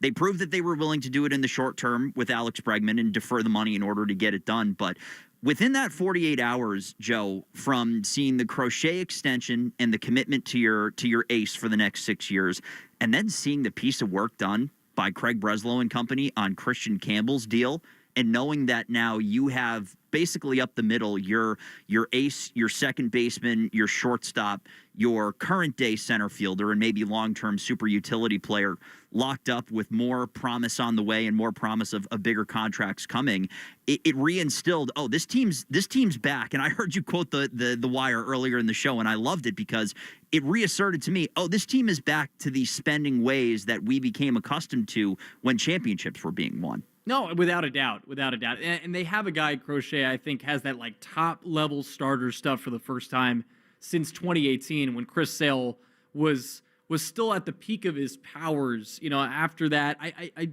gave a little shout-out to Nathan Eovaldi for what he did in 2021 and how good of a pitcher he was for this team. Well-deserved, by the way. Yeah, and listen, he'll forever be beloved in this region for what he did, but Crochet is just like, he's just different in a way that Sale was different and in a way that Pedro was different. And Crochet has to build up the resume like those other two names that I mentioned. I'm not saying that he is both, but I'm just saying the level of, just how good of a pitcher he was I think the must listen, must watch part of it to me, that's where Crochet kind of plays in similar to those other guys. Again, 617-779-7937, the number to call in. I did tee this up. We're going to get to it eventually here in Sox Talk as we continue to wait out the rain here, which it doesn't look like it's going to stop at any point. It's actually coming down even harder. But no start time announced today. Game delayed between the Sox and Cardinals due to weather. Let's go back to the phones. One of my personal favorites, and I believe the first time I'm getting a chance to talk to him this year. So excited about that. Let's go to Wally in Fall River. What's going on, Wally? Yeah, what's on, Joe? ask them guys if I can have my head back. I mean, but that is a good, a very good gimmick, very good idea, very colorful, something different. But as far as these extensions goes, Atlanta did that a while back with Acuna and a few other guys. That's a good idea. You're tying these guys up. You don't have to worry about them leaving them. You've got them tied up. And, you can more or less plan your future with them. But as far as that team, we were all panicking a couple of days ago, ready to jump off a cliff. But you get all these, like I said, we were all concentrating on Rafi's slump, but a lot of these other guys weren't hitting. So, it really magnified Rafi's troubles. But they'll be all right. I think at the deadline, they'll go out and get another closer beside Aroldis Chapman. I mean, the guy's 37 years old. So, to me, that's the only thing that they have to go on after the deadline. Yeah, so Wally, the bullpen, it was interesting coming into the season. That was the unit I was most concerned about. Right now, and it's in part because they're just missing a couple of the bodies that we were hoping to rely upon. That's the starting pitching that to me, that I'm the most concerned about at the moment. I think that could change once this team gets Brian Bayo back and Lucas Giolito finally makes a start in a Red Sox uniform, and then hopefully they get Cutter Crawford back eventually.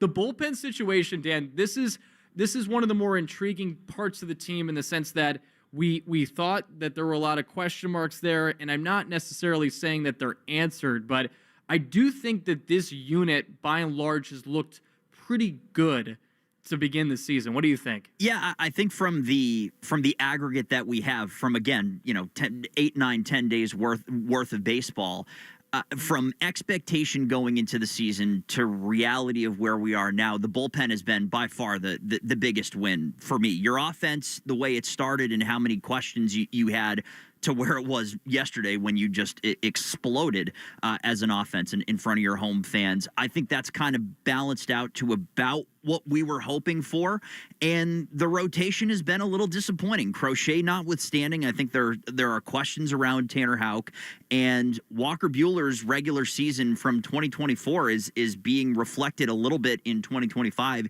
even with the changes that you've outlined a couple of times under Andrew Bailey and how deep he was going to go into his arsenal. So I'm right there with you. The bullpen and just not having that clear bridge to the ninth inning. The last couple years worth of Red Sox baseball have been average. There have been some highs and some lows, but at least you knew, all right, Kenley's got the ninth, and we'll figure it out from there. So the uncertainty that we had getting to that ninth inning was something that I think a lot of people were justifiably worried about. But for me, bullpen's been a pleasant surprise. Offense is now starting to click the way that I think a lot of people had them penciled into, but I think the rotation merits a conversation because it's guys who you're relying on to make 30 starts that have underwhelmed 2 trips through. Yeah, without a doubt. And actually, Walker Buehler said something super interesting after the game yesterday. And I don't want it doesn't sound great on radio when you read a quote, but just because I don't have the sound in front of me, he did say this. He says, "It's been so long since I've been so dominant as I want to be, or been the guy that I want to be." He said and I'm just going to paraphrase the rest of it. He said, I've had 2 to 3 starts at a time throughout the past year and a half, and especially the playoffs. But he alluded to the fact that, a lot of times you don't make a playoff roster with a high ERA. And he said he wasn't going to just hang his hat on being a guy that is good in October. He wants to be good now in April. And that hasn't been the case. And you see the pitch arsenal through these first 2 starts, and he's trying to use all of it to try to make his way through these starts. And, again, he hasn't looked as sharp as I'd hoped he would, coming off the postseason, that he had with the Dodgers. And so to me, the starting rotation right now is the biggest question mark. I mean, there are 4 starters, a guy in Richard Fitz who doesn't have a ton of, major league experience. And the hope was this year is that he was going to generate a lot more swing and miss after not doing that last year, even though the ERA was good. And we saw that at times in that start in Texas, but at the same time, he did give up those home runs late, ended up getting the loss. I just want to say this about the bullpen, though. ERA-wise, 7th in Major League Baseball at 2.42. The only thing that hasn't quite shown up yet that I think Craig Breslow wanted to see was the strikeouts. They're like at about 7.5, actually 7.27 strikeouts per 9. So Hopefully that changes. And again, Chapman's been good. Justin Wilson's been awesome out of the bullpen. I have missed 2-inning Garrett Whitlock, and I'm so glad that dude is back because, Dan, that guy is incredible. He is, and he's also one of those pitchers that you have to have if, God willing, you're going to go on an October run. And the example that I always go back to is a familiar face in Boston, and that's Andrew Miller with the Cleveland, then Indians, now Guardians. And the fact that he, during that playoff run where they got to the World Series against the Cubs, he came in the third, he came in the ninth, he probably came into extra innings as well. So it's just such a valuable weapon for a manager to have in the bullpen, where you know that he can carry a couple of innings. He's going to be dynamic and honestly elite when he's out there. So it's one of the most valuable Swiss Army knife type pieces that you have on this roster, and it also makes up for a number of sins. If you have an outing like Justin Slayton did to end that Baltimore series where he gave up a couple, he can make up for things like that. So I'm right there with you. He is a ton of fun to watch, and you don't realize how great he is in the role that they've finally found for him. No more of this Garrett Whitlock starting nonsense, Joe. He is a multi-inning reliever, and he's one of the best that you'll find at it. I couldn't agree more, and it's something I've been saying the last couple of years too on these airwaves. I'm glad that the team is finally back to putting him in that role that he was so good in 3 and 4 years ago, because he did it in 2022, but that was when they started to turn him into a starter before his hip started to bark at him. And then 2021, he was unreal. We want you to join the conversation. 617-779-7937 here on Sox Talk. To reset the scene for you one more time, if you've been listening, you know what's going on. If not, if you just joined us, here's what's going on. Sox and Cardinals, their game delayed today because of the rain in the area that hasn't stopped at all. We haven't gotten an update for you on today's game, but we'll continue to wait it out. We want to hear from you. Again, the number, 617-779-7937. And then also in our Sox Talk coverage, we will play the presser today with Christian Campbell, his extension presser. He had a chance to talk to the media today alongside Sam Kennedy and Craig Breslow. John Henry in attendance again for one of these. He was there yesterday with Garrett Crochet. There again today with Christian Campbell. All that and more coming up along the Shaws and Star Market, WEEI Red Sox Network. A great lawn is like a great sports team. It takes expertise and a little extra care to really stand out. That's where True Green comes in. They're the official lawn care treatment provider of the PGA Tour, so they know a thing or two about keeping grass looking like a fairway. Here's the best part. It's more affordable than you think, and they'll even match any competitor's price. Plus, True Green backs it all up with a satisfaction guarantee. Not happy? They'll come back between visits to make it right. Don't wait. Head to TrueGreen.com today. Let the pros do the work while you sit back and enjoy the results. Bring spring to your door with Target Circle 360. Get all you need for Easter hosting, spring get-togethers, and more with unlimited same-day delivery through Target Circle 360. From Easter basket goodies to fresh florals, getting everything the same day is easy. Open the Target app and bring the magic of the season to your door with unlimited same-day delivery through Target Circle 360. Visit Target.com/circle or the Target app for more details. Subscription required. Same-day delivery is subject to terms. Applies to orders over $35. Hey, it's Chris Scheim, and exactly 1 year ago this week, I hit a pretty cool milestone. I was officially down my first 30 pounds with Awaken 180. No big deal, just casually dropping weight like everybody drops excuses when I beat them in fantasy football. And you know what? That was just the beginning. I kept going, and I lost 45 pounds total. It was easy as all the other guys said it would be. A year later, the weight's still gone. I'm feeling great. I'm ready for the warmer weather and soon swimsuit season. Honestly, Awaken 180 was one of the best decisions I've ever made. Have questions? Ask me, Bradfo, Andy Hart, Ted Johnson, or any of the other 25,000 Awaken 180 clients who lost their weight without medications. The program works. It's easy, and as you already know, you'll receive free support for life. Do what we all did and choose the solution for weight loss online at awaken180weightloss.com or call 844-346-1800. Online at awaken180weightloss.com. Meanwhile, at Xfinity. So, influencer life going well? Oh, yeah. I'm up to 32 followers. Oh, that's something. Yeah, posting my tap dancing videos is easier than ever because we engineered Xfinity Internet with 99.99% network reliability.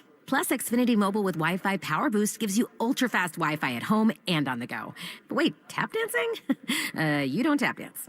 Hey, what I lack in skill, I make up with passion. Do more of what you love and love how fast you do it with Xfinity Internet and mobile. Now through April 17th, get 300 megabit Xfinity Internet and one unlimited mobile line together for $30 a month for 1 year and save $1,000 in your first year over Verizon and AT&T.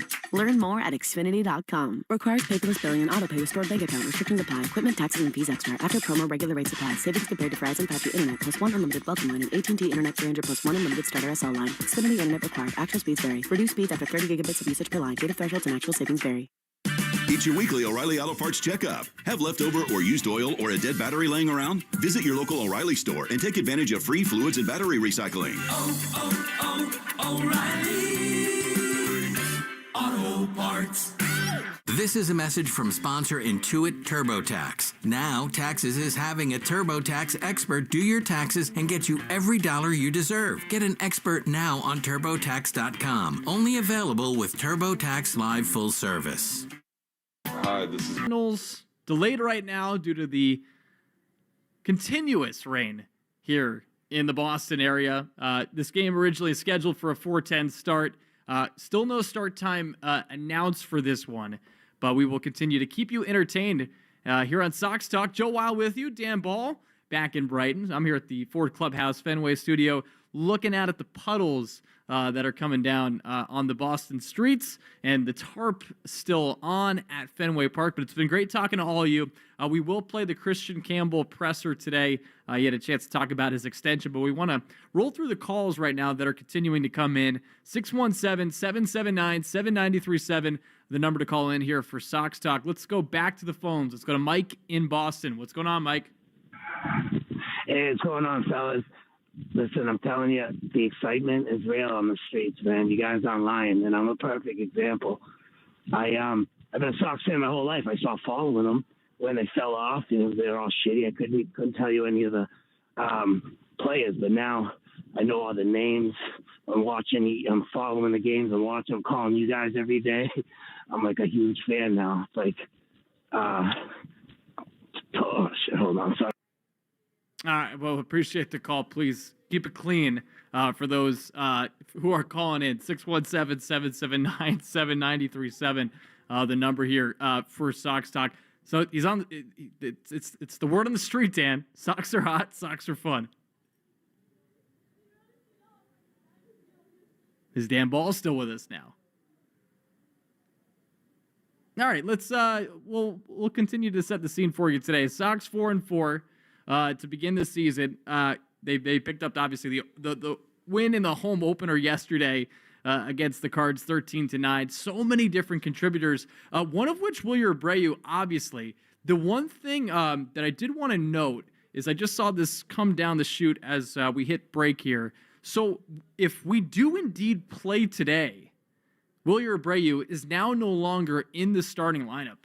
So it's Jarren Duran, this is the lineup now if, again, we play today's game.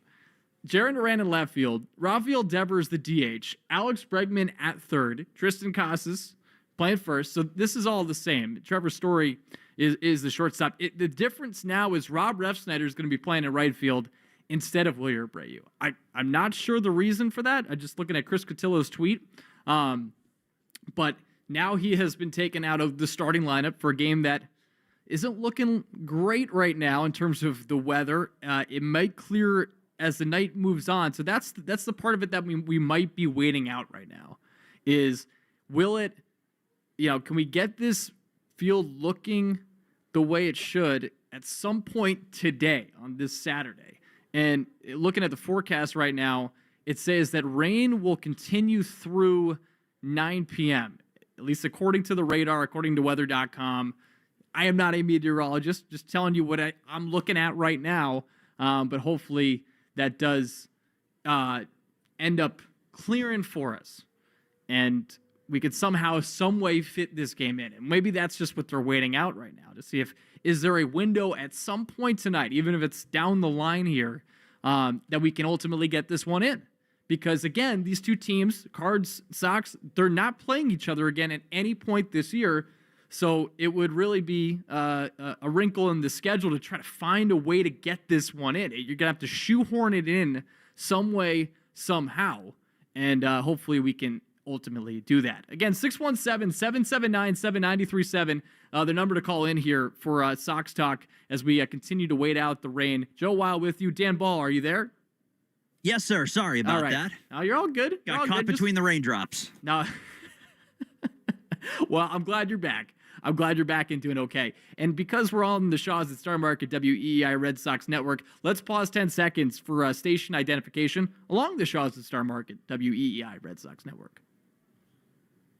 The Eagles play here. Catch BC football, basketball, baseball, and hockey on WEEI AM, Boston, an Odyssey station. All right, back here at the Ford Clubhouse Fenway Studio, Joe Wild with you, Dan Ball alongside.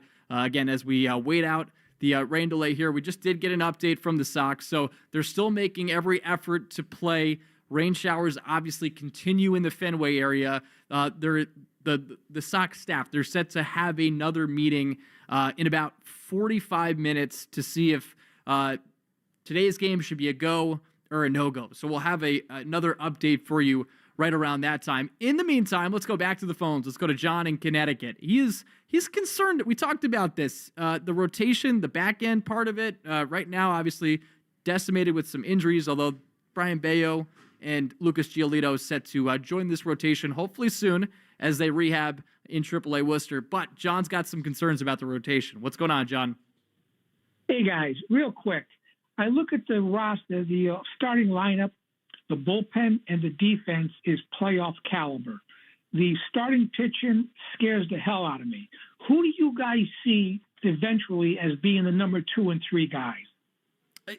John, it's a great, that is, I think right now the question, and the hope is that at the very least, Tanner Houck or Brian Bayo takes hold of that number 2 spot. I had higher hopes about Lucas Giolito coming into the season. Not to say I don't have hopes about him at all. I as much as I would have liked to see more signings 2 off seasons ago, I talked myself into the Lucas Giolito signing, and I kind of talked him into my own head, Dan, because I'm like, okay, this guy will give you innings, and we haven't seen him pitch at all. At Fenway or on the road. So to me, the Tanner Houck storyline, Dan, that's a really intriguing one because he was so good in the first half of last year, fell off in the second half, and that made sense because he was, going a full year as a starter, which is not something he had done before, but he hasn't looked great so far this year. No, it's amazing to see the fall from a guy who seemed to be establishing himself as your homegrown ace, something you hadn't seen since John Lester, I guess, would be the last to come to mind. And he goes from that in an all-star to a guy who kind of was progressively falling down and down and down your ranks for, okay, now he's our 2 behind Crochet. Oh, this spring has been rough. Now he's more of our 3. He's a 4. He's a 5. So there's something there, and there's something that I saw brought up on Twitter, and Joe, you've probably followed this too, knowing how you follow the game. The delivery for Houck from year to year has been a little bit different and just a little bit more, I guess, stunted in the last to begin this year, in the last few months of last year, where it was very fluid. He was able to get quickly from that wind up set into the motion, and now it's been a little bit more stunted going from motion to motion and getting the ball out, where it's taking him a bit more time to deliver it. So it's a small mechanical thing, and it may have nothing to do with what's going on right now, but it is intimidating, and I think fans are justified in being a bit worried that if you said, oh, Brian Bayo is going to grab hold of that number 2 spot in the rotation and Lucas Giolito is your odds-on favorite to be your number 3, and neither of them are on the major league roster right now, fans are justified in being a little wary of that setup being the thing that's going to lead you back to October. Yeah, you feel so good about Garrett Crochet. It's just right now, can the guys behind him really start to pick it up? And, you look at the returns, at least so far, from this rotation. it's really been the starts from Garrett Crochet that you feel good about. And again, this rotation is missing some key guys that were a part of the fold consistently last year. Tanner Houck, Brian Bayo, and now Cutter Crawford too. As it's related to Tanner Houck, what was encouraging was the sweeper had more horizontal break than it did in the first start, which was a concern in that first start that we didn't quite see it. And Dan, the spring training conversation to me is always interesting because, like, you look at Wilyer Abreu, he was sick in spring training, didn't hit well in spring training, and yet he's been this good. So the correlation isn't there. But then you go to somebody like Tanner Houck, he wasn't good in spring training, and it's not as if he's been awful to start the season, but he just isn't that same guy that he was in the first half of last year. Yeah, it's such a case-by-case basis, and it even goes specific to the Red Sox lineup. And Alex Cora admitted as much when he was on the afternoon show this week, where he wasn't willing to accept spring training being the excuse for Rafael Devers, because he said, well, look at our right fielder. He's the best hitter in baseball right now, which is true. And both had very similar amounts of at-bats and a general availability in spring training. So with Houck being a case-by-case basis, maybe there is something there, maybe it's not. But I think that you're on to the main issue, which is more mechanical rhythm and just finding the pitch mix that's not even get him back to where he was to begin the year. Because I think a year ago there's an argument to be made that maybe the book just wasn't written on Tanner Houck under Andrew Bailey yet. And as the league started to figure him out, that's when you started to see the second half wear down, and that's kind of where we find ourselves now. So it's not even getting back to the first half 2024 form. I think it may be mixing up the pitch mix just enough in 2025 that you're rewriting the book of what you're going to be this year. Again, 617-779-7937, the number to call in here for Sox Talk. We're hoping for another weather update in about 35 minutes, but right now we are in a rain delay here at Fenway Park. Dan, we were just talking about this guy, Walker Buehler, and now Curtis in Worcester wants to talk about him. What's going on, Curtis? Hey, guys. Thanks for taking the call. I'm actually more concerned about the back end of the bullpen. I think we have enough starters to figure out who will be the two long term. But the reason why I was calling was Andrew Bailey concerns me a little bit. It seems like he's force feeding sweepers to everybody. It worked out great for Houck, and then the league adjusted. Seems like Buehler has relied on his knuckle curve in the past, and now he comes here and sweeper. Do you know if that pitch has been good for him in the past, the knuckle curve? If the sweeper's a good fit for Buehler, is Bailey gonna adjust to the league as they adjust to him? Well, so here's the thing about Walker Buehler. I appreciate this call, and it's kind of fun as somebody that likes to nerd out over this stuff. It's fun to do a deep dive into this. So yeah, they're speaking your language on this question. They're speaking my nerd. So the reason that I find this stuff interesting is, like, we remember Walker Buehler. If you're a Red Sox fan, which you likely are because you're listening right now, you think Walker Buehler of years past. You go back to 2018 and that start he had in the World Series. Back then, he had one of the best fastballs, four-seam fastballs in the sport. He threw it fast, but also the spin rate on it was absurd. And that was what made him a great pitcher. He has had to figure it out again now that he doesn't quite have that velocity and that spin on that pitch. If you really want to have fun with this, go back and look at his best years and the spin rate on the four-seam fastball. It's higher than what it has been this year. So that's one part of it. And so he's kind of had to figure out, okay, how do I make my stuff work for myself now? And I throw 7 pitches that have been tracked: four-seam cutter, sweeper, sinker, knuckle curve, changeup, and slider. And how do I figure out a way to be a guy that's relied upon during the regular season? Because he can't rely on that same type of formula that made him a great pitcher when we think Walker Buehler in all caps, right? He's trying to figure himself out. So there are times, I just to go back to the last caller, and sometimes with the Andrew Bailey, ditching the four-seam fastball, there are times with certain pitchers where I wonder if they're doing it a little bit too much. Like I thought with Cutter Crawford, he had such a good four-seam fastball. You'd figure that's a pitch you'd want to rely upon. Brian Bayo, they had to incorporate that pitch back into his repertoire, after after he was struggling last year.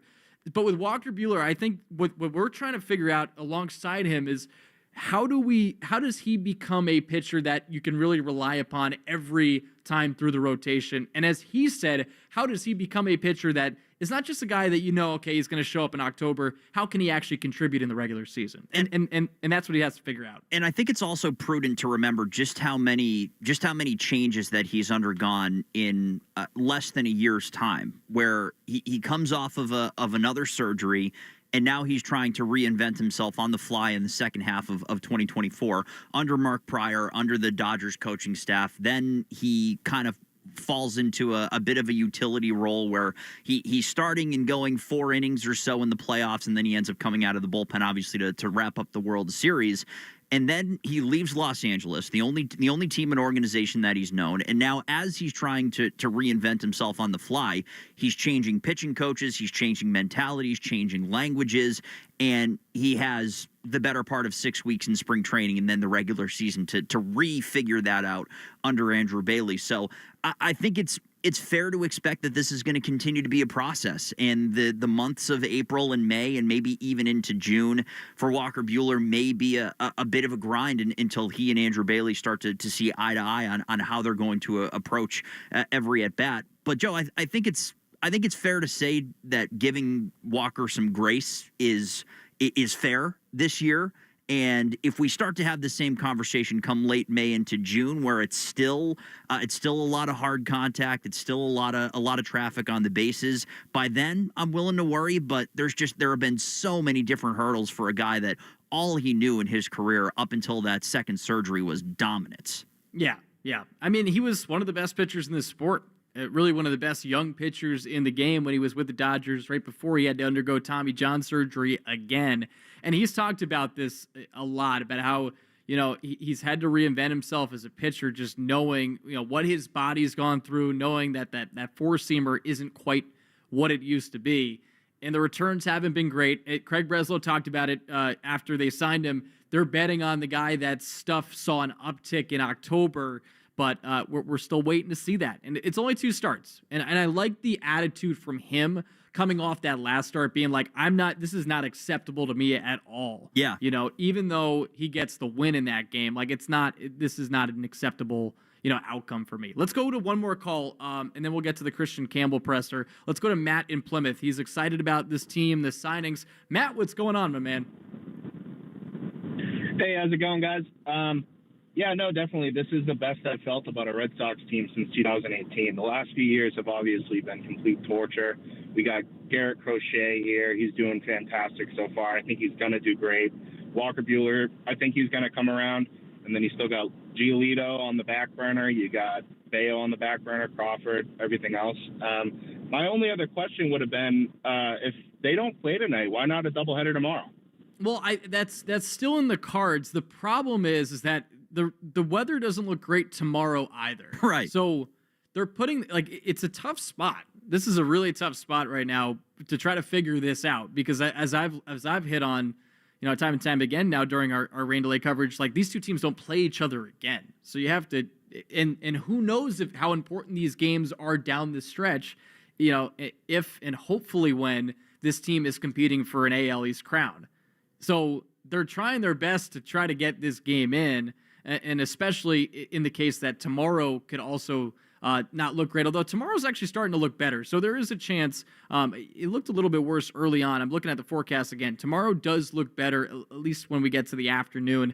You'll have rain in the morning, and then as we continue along on Sunday, it'll just be cloudy and the precipitation's at 1%. That's great. That's awesome to hear. So yes, there's a chance we could play 2 tomorrow. But I think the problem, I think they're just trying to do their best to get this game in, but at least they have that in the bag. back in their pocket, Dan. That's my meteor. That's my weather report. And see, that's my favorite part of rain delay coverage is when two people who went to college for nothing resembling science are like, all right, let's take a look at your Doppler radar, and you can see that it's coming in from the east, and regardless of that, I'm doing the same thing in real time as you are. But I would imagine that another element to this too, and why maybe the game hasn't been called already, is you also have the element of tomorrow being a Sunday night game, being on Sunday Night Baseball, and there being extra elements of national coverage that I'm sure ESPN and the league want to make sure that they get to, and certain sponsors. All of this has to do with money one way or another, whether it's national TV rights and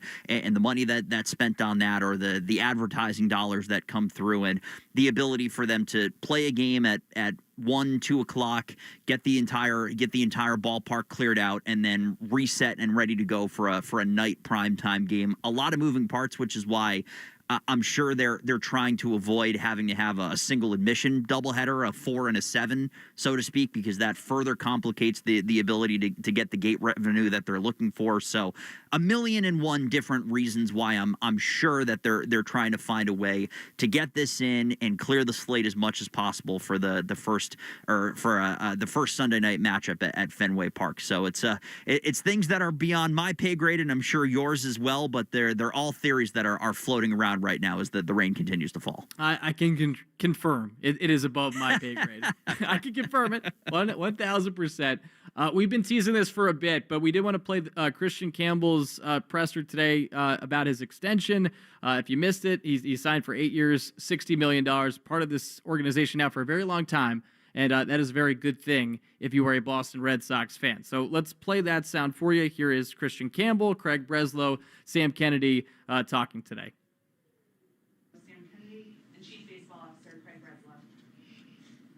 Thanks, Abby. Welcome, everybody. 26 hours ago, we were sitting in this room announcing the Garrett Crochet extension. So it's great to be back. We're happy to do this every day as long as people want to keep extending. On behalf of the Henry family, welcome to the Campbell family, Kenneth, Latanya, Caden, who was on the field in Marietta, Georgia last night until about midnight. We're really glad to have you guys here and a part of the Red Sox family, so welcome. The word to describe your son around camp, from where I sit anyway, as someone who's not in the clubhouse each and every day, is humility, and that's probably life's greatest achievement, so congratulations. Christian, congratulations, and I'll turn it over to Brez. Thanks, Sam. Yeah, it feels like just yesterday we were gathered in this room and celebrating a very important moment for the Boston Red Sox. And here we are today sharing what I would call a massively significant moment for this organization because Christian was not drafted in the first round. He wasn't a top prospect upon entering the organization. What he was a good player who made himself a great player because of his work ethic and diligence and open-mindedness and attitude. And so in many ways, he is a prime example of what's possible when great scouting meets great development around a player who prioritizes maximizing his potential over everything else. And so there are so many people in this organization who should feel particularly proud about their contributions to Christian's development, from our major league staff all the way down to hitting coaches in A-ball and the entire player development and scouting groups. In order for something like this to come together, there are a number of people that need to be thanked. First, Christian and his family, Kenneth, Latanya, Caden. I know your sister Kennedy is not here, but no doubt have provided a ton of support. Christian's representatives from Beverly Hills Sports Council, Danny Horwitz and Dan Raschetti. This process can be contentious. It can be confrontational. There was none of that. In fact, as Danny and I were kind of negotiating down to the last moments, we spent 2.5 hours in the hotel lobby in Texas staring at each other, waiting for someone to blink. And I realized I missed the team bus. And so Danny was kind enough to drive me over to the field. So what could have otherwise been an awkward moment was in fact endearing.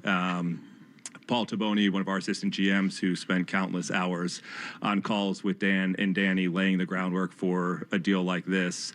And then, of course, John, Tom, Mike, and Sam for the unwavering support to build the best possible team that we can, not just today, but into the future. I think there is a lot of excitement around the future of this organization. Without a question, Christian is the driver of much of that.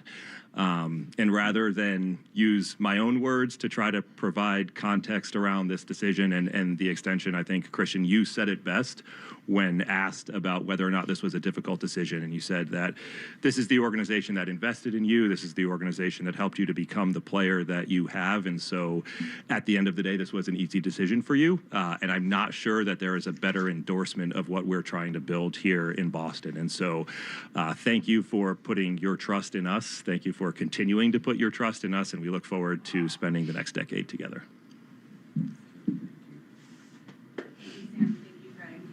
Welcome to Christian's family.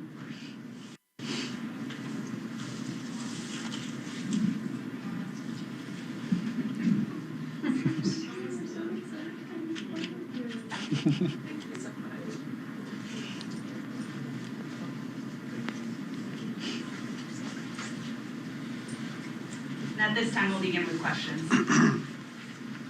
Christian, as a freshman who was redshirted at Georgia Tech, could you have imagined this day would come as fast as it did for you? Definitely not. No, I wouldn't have thought of that my freshman year in college. But they've made the process really easy for me. I mean, they developed me from day one as soon as I got drafted, and they made me who I am today. So it's a lot of hard work, a lot of commitment from both sides, and they did a very good job. And how much does this sort of free you to just worry about baseball? You know, just concentrate on being better in baseball? Yeah, it frees me up a lot. So that's literally all I'm worried about right now is just winning games. How much of just a whirlwind has this all been for you? Since kind of like 2024 spring training came in really under the radar to this spring, winning the job on the team, and now getting a contract just kind of seems crazy to you. Yeah, it's definitely been fast, but they've slowed it down for me a whole lot. I mean, even my teammates, they make it a lot easier for me. The guys I'm around every day, those are the people I'm closest to, AC, all the coaches back there in the back. They make everything easy for me. So even though the process was fast, and it seems like a lot's been going on over these last 2 years, they've really done a good job of easing me in. Christian, people try to engage on these deals at different times in their career. Some people wait, see out free agency. Some people do different. Why was this the right time for you to sign? Right. I was educated throughout this whole process, and it was just a life-changing opportunity for me and my family, and we can't pass on that. You obviously know some of the other guys, younger guys in the system, Roman and Marcelo, really well. And just what about the future of this organization excites you the most? And obviously knowing those guys so well, and so many other guys that you played with too. Right. Yeah, we have a lot of great players on this team right now, and Marcelo and Roman coming up from AAA sooner than later, most likely. But it's really exciting, something to be excited for. I mean, the team's in great hands. I mean, you got great people all around us at all times, and it's going to be exciting to see what we do this year and the years to come. Kristen, for older people, 8 years may not sound like a lot, but for somebody that's 22, when you think you might be here when you're in your 30s, getting 30, what's that make you think? It's a great place to be for when I am 30 and beyond. So, I mean, I have no complaints about it, and you know, it's something that I've thought about for a long time, and it's something I'm really excited for. So, I couldn't ask for much more. Craig, was there like a certain point of spring training you were kind of like, this is the guy we want to invest in, or before that, or what was kind of the timeline of this? Yeah, I wouldn't say that there was a concrete timeline. Obviously, we're all aware of the season that Christian had last year, but we also wanted to expose him to a major league environment and see how he was able to acclimate himself to that, and he did so spectacularly well. Not just it's easy to get caught up in the statistics from spring training, batting average, and those types of things, but I think what we saw in talking to the coaches and talking to AC was progress every day. A lot of the things that aren't front of mind and front and center to to the rest of us. And so his ability to make adjustments is probably the defining characteristic. Talking to the PD staff, they talked incessantly about being able to just kind of tell him what the next step in his development would be and allow the athlete that he is to go out and make those adjustments. And so we saw everything that we needed to see throughout spring training. And then obviously when the lights turned on and the regular season started, his game took another step forward. For Sam and Craig, I think, this is the earliest the organization to send a player, might be wrong, but 5 games technically, but effectively before the major league career. What made you comfortable in doing that type of deal, which has probably never been done in the organization?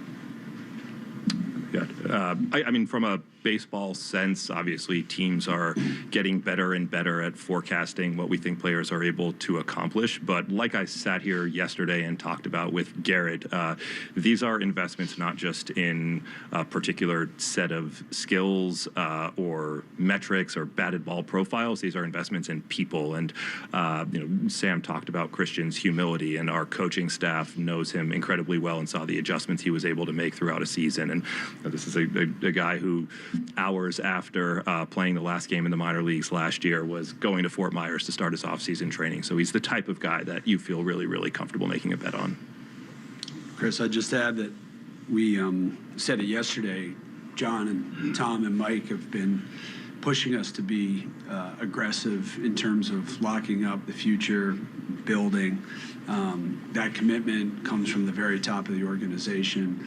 And I just want to say what an incredible offseason Craig Breslow has had.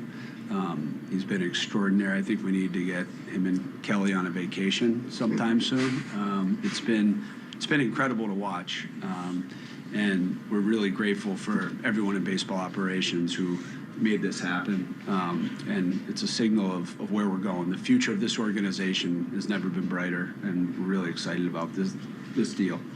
Christian, kind of playing off what Sam just said, what makes Boston such a great fit for you, whether it be the city, what you saw yesterday in the opener, just the ballpark, the coaching staff, the organization? What makes it a really nice fit for you?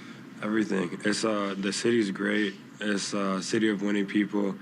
It's a winning culture. There's winning people everywhere around me, everywhere I go. So, and the coaches and staff around me make it really easy for me to enjoy being here. I mean, from day one, like I said, no matter if I'm in Greenville or Boston, with these coaches, I mean, they've made it easy for me for day one, and they developed me from day one. So they've made me who I've become today, and they also care about me more than just baseball. They care about how I feel, how I'm doing personally. So, like, that's a big thing also to me. And they ask about my family. They take care of my family, and they're here to support me.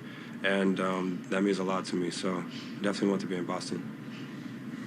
Do you have a big purchase in mind? Did you use your signing bonus or any of your future money on? Anything identified? No, you're actually not the first person to ask me that yet. No, I haven't thought about it yet. Maybe something in the off season, but I haven't thought about it yet. I was just thinking about, opening day at Fenway yesterday.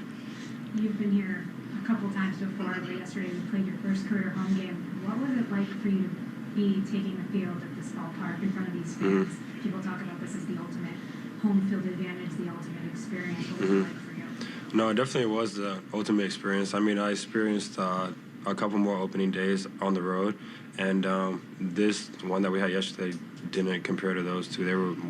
It was better here in Boston, and the fans were really engaged. They were into the game, and we did really good also. I mean, everybody went off yesterday, so I mean, it was a great way to start the season, and just the energy. I was on deck whenever the guys went back to back. It was Willie and Trevor, and Willie went back to back. I was on deck when that happened, and it was just crazy just hearing how loud the stadium was and the energy that went all throughout the stadium. So it's fantastic.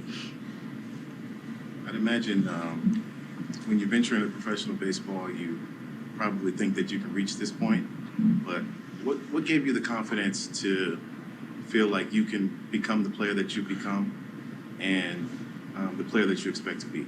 I feel like I've always had the confidence to be a great player. It was just getting around the right people, to be honest. I mean, I've always worked hard. I've always tried to do my best when it comes to field. I've always tried to be coachable.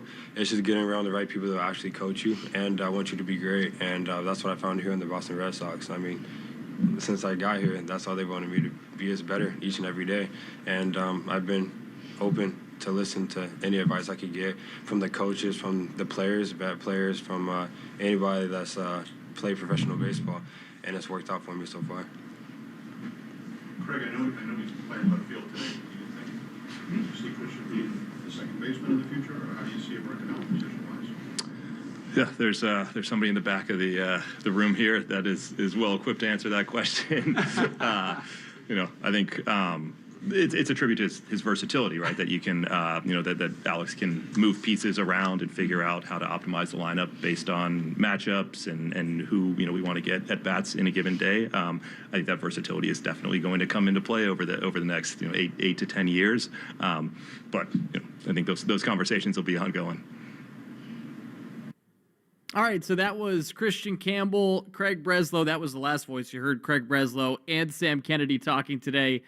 With the official presser today being for Christian Campbell with the extension that he just signed, 8 years, $60 million. And ironically, there was a question about him playing left field today. If we do get a game in today, he's supposed to play center field for the first time in his major league career. Again, we're here with Sox Talk. Joe Weil with you, Dan Ball with me, not physically, but in the studios in Brighton as we wait out a hopeful start time here at Fenway Park here in the middle match of a 3-game set, Sox versus Cards. But the rain's coming down still. It's coming down a little bit lighter than it was, but still coming down nonetheless. And we were scheduled for a 4:10 first pitch at Fenway Park. That's obviously not the case anymore, but the hope is we somehow, some way, find a way to get this game in. Dan, I want to hit a break in a moment, but before we do that, there was a lot from Christian there, but I also think what was a standout in that press conference was Sam Kennedy taking a moment to praise Craig Breslow in the job that he's done to extend these players and really right the wrongs of some of the decisions that this organization has made in the past with guys like Mookie Betts and Xander Bogaerts. And the Bogaerts one has sort of worked out, and ironically, the pick that he ended up giving the Sox from a compensation aspect for him signing with the Padres is Christian Campbell, so it worked out unbelievably well. But this organization seems to be making a shift in trying to lock up these guys long-term, emulate that Braves process in which you lock up your young talent very quickly, and it's a welcome sign.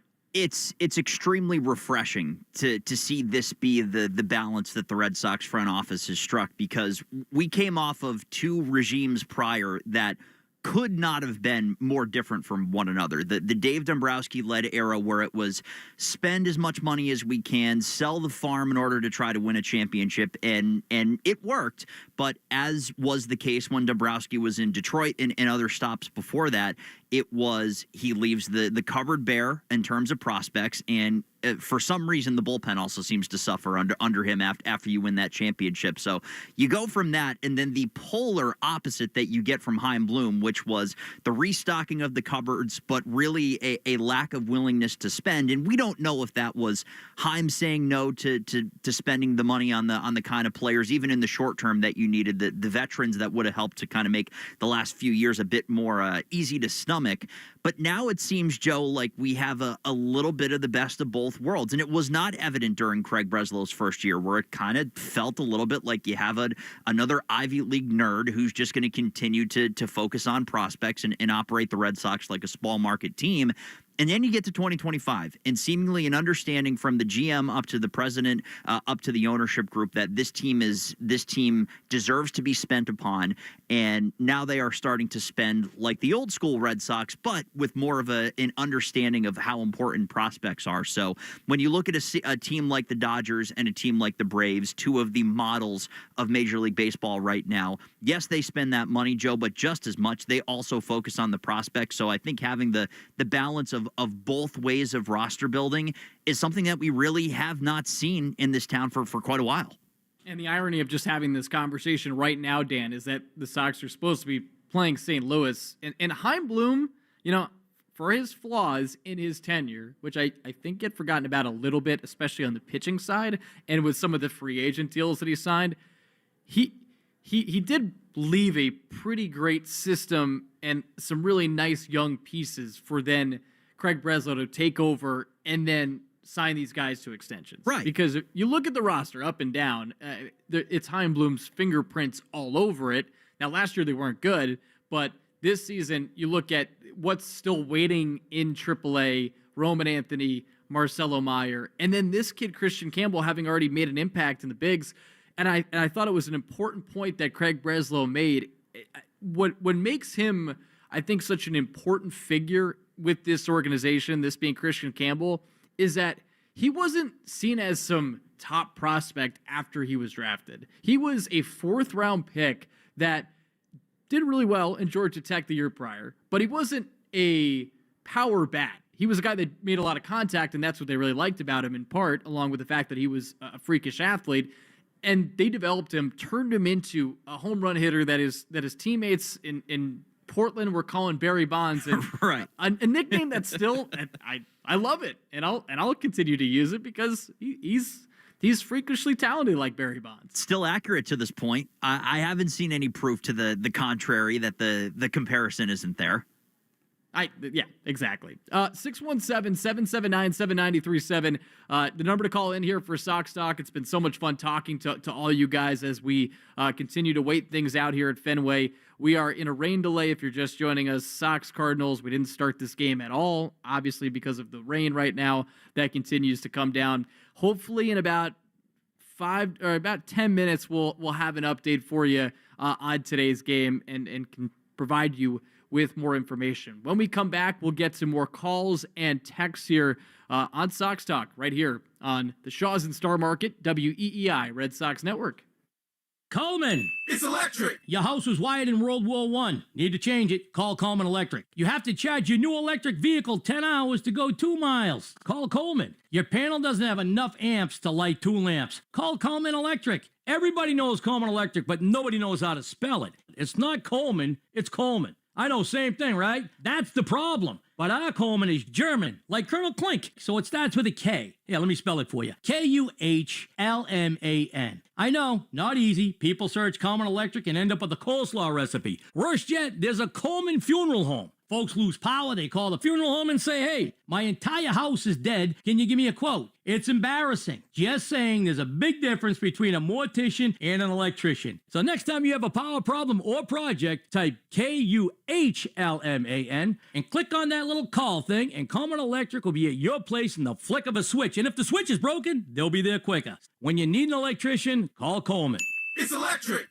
You found the love of your life. Now it's time for the diamond. I'm Eddie. I'm Lily. And I'm Zoe from Springer's Jewelers. And diamonds have been our family's passion for over a century. Remember, you can't buy a better quality diamond at a lower price anywhere in New England. That's Springer's Diamond Guarantee. Book your personal appointment online right now at springersjewelers.com. Springer's Jewelers in tax-free Portsmouth, New Hampshire.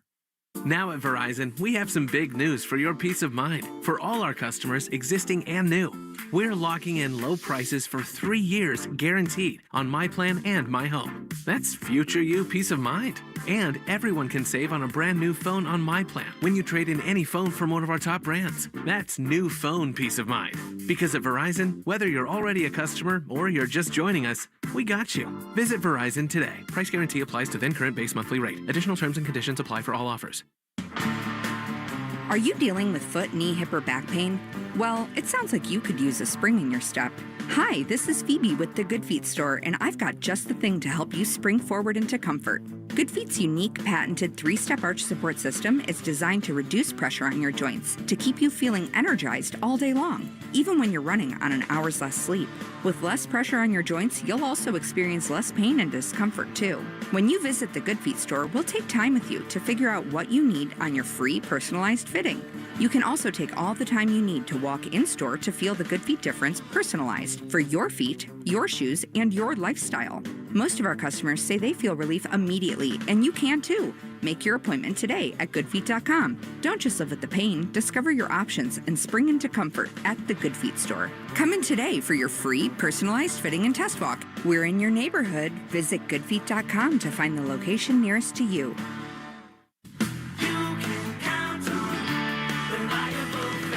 Hi, I'm Mike. And I'm Mark, the owners of Reliable Fence, New England's leading fencing company. We're a family-owned business that has delivered unbeatable value for over 70 years. Gramps thought that if he gave the best customer service with the best fence product, people would notice. And they have, with a 4.7-star Google rating from over 650 reviews. That's right, Mike. Our high-quality fences protect and beautify your property, and always at a fair price. Plus, our dedicated year-round staff is always here for all your needs. And right now, you can save big with our annual Spring Into Savings sale, where you'll save 20%. If you've been thinking about getting a new fence or replacing an old one, now's the perfect time to take advantage of our awesome Spring Into Savings sale and save 20%. Just go to reliablefencing.com. That's reliable, FENCING.com for the best fence around. This is Christian Campbell. You're listening to the home of the Red Sox, WEEI.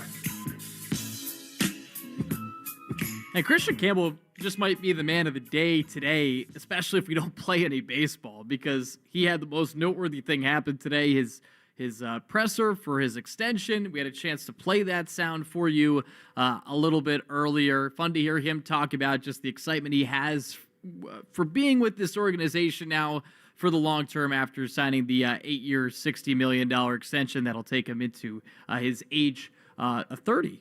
And so now we've got him locked up long term. We've had Dan Ball locked up here for the late afternoon, creeping into evening here for some Sox talk. And Dan, we have neglected the texters today, so let's hit on some of these as we continue along. And by the way, we hope to get an official word on today's status of today's game.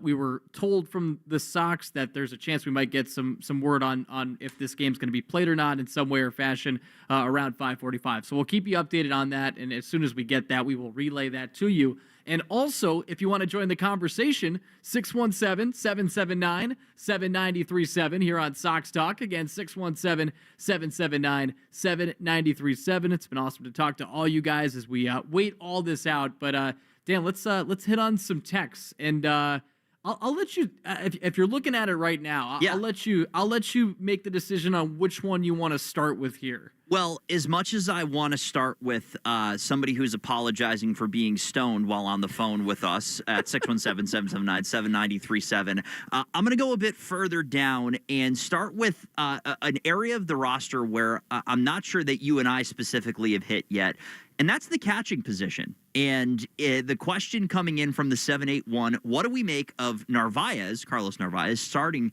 2 days in a row? And I think it's a fascinating conversation. And I think I heard you hit on this a bit earlier on in the pregame show, what feels like eons ago, how Connor Wong's defense has taken significant strides forward in 2025, but the bat just has not been there at the level that we even saw through the first half and then some of last year. So with no Kyle Teal in the pipeline at this point, the catching position is still, I think, a big question mark for this group, Joe, in the long term. But what do you make of Narvaez starting to get a little bit of the upper hand when it comes to the catching position? Well, he's been really impressive.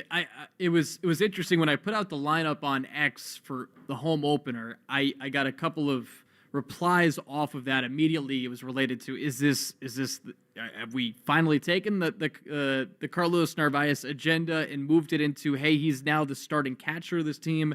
And then I was sitting in Alex Cora's presser that day, and he said, nope, Connor Wong starting Saturday and Sunday. So that switch, if it were to ever come, is not happening yet. And I think we need to pump the brakes a little bit on it.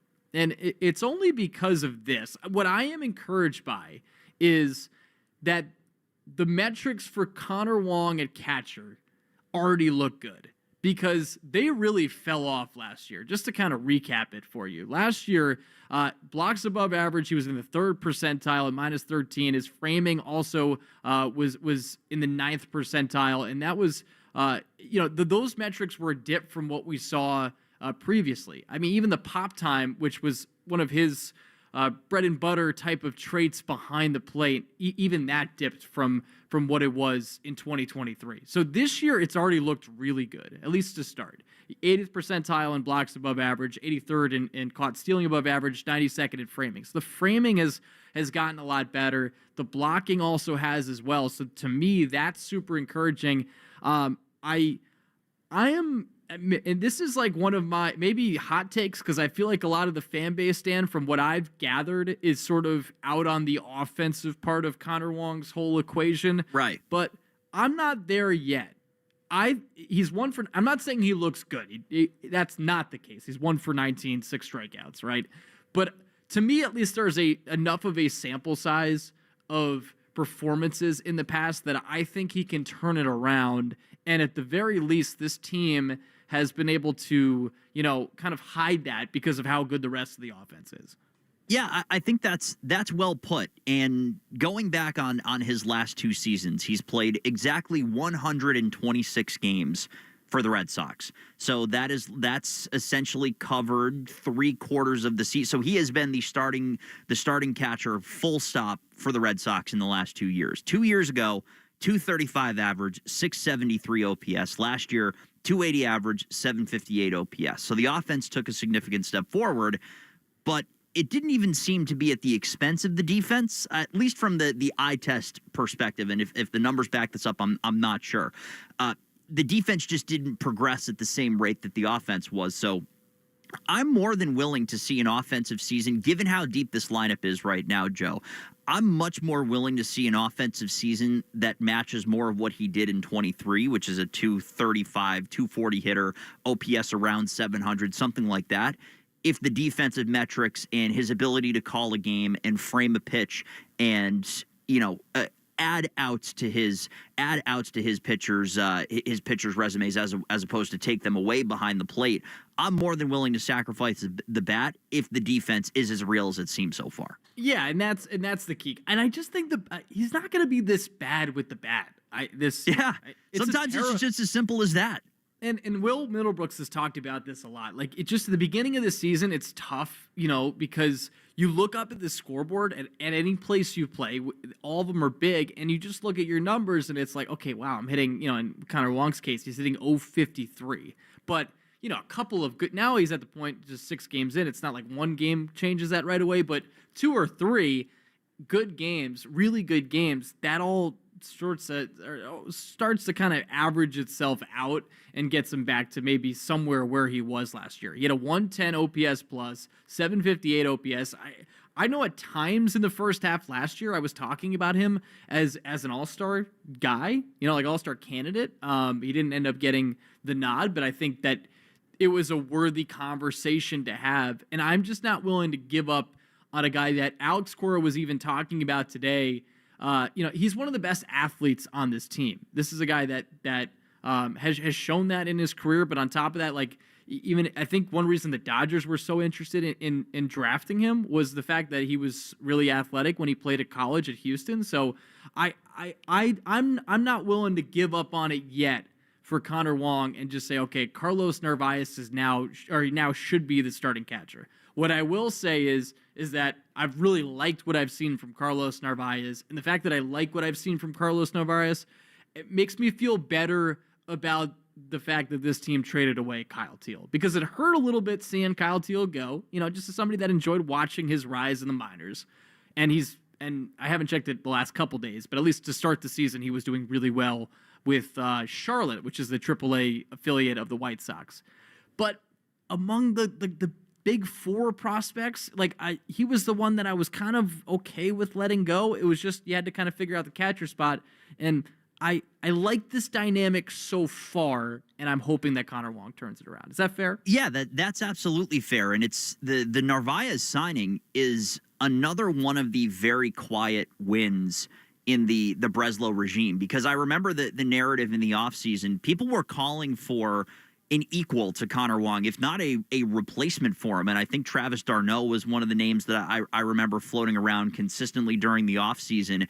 You brought in Narvaez, and it was not perceived overly well. I remember people being very underwhelmed with the signing, and then you have the trade that happens. And by the way, in 7 games, 286 average for Teal so far in his age 23 season in AAA. So the bat is still there. The defense, remains to be seen. But Narvaez joins the likes of Rob Refsnyder and Romy Gonzalez, and just the very quiet depth additions by Craig Breslow and company in this regime that have really turned out tremendously. So the big thing that has shifted this year, Joe, for me and for a lot of fans is the ability to spend big on the contracts, as we talked about with Crochet and Bregman before him. But this regime from the get-go has had a pretty good eye on the second or third tier player, your depth player on the roster, ending up being a guy that's not only very useful, but also typically pretty good culture guys as well. So this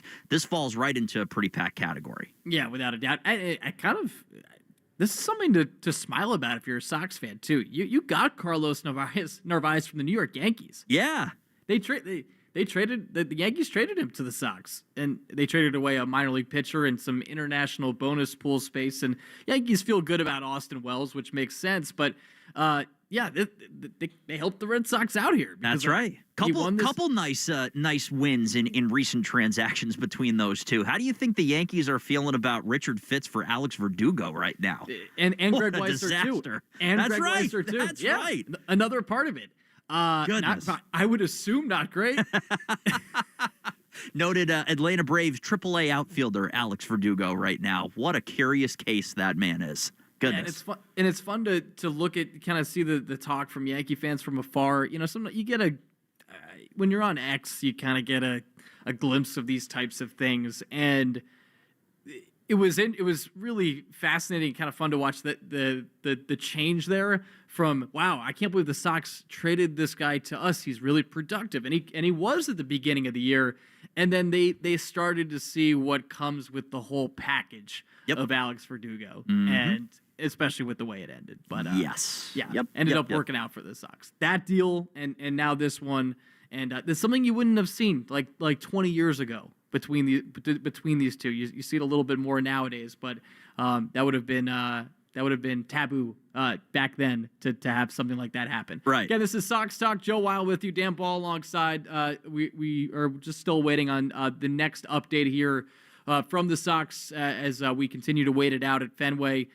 Between these two teams, middle match, 3-game set, Sox-Cardinals, after the Sox won the home opener yesterday. And we'll hit a break in one moment. But, Dan, I was, just thinking about these two organizations and obviously the Yankees are the biggest rival that the Sox have, but these two have had some epic battles over the years. You think about the World Series, they've matched up 4 times. Cardinals have won 2, and people of the older generation can obviously bring those back to life. And if by the way, if you are one of those people that were alive in 46 or 67, this is the time to call in 617-779-7937. As we get into hour 2 of Rain Delay Theater, this is the time to talk about a century ago. You're right. That's talk about, yes, exactly.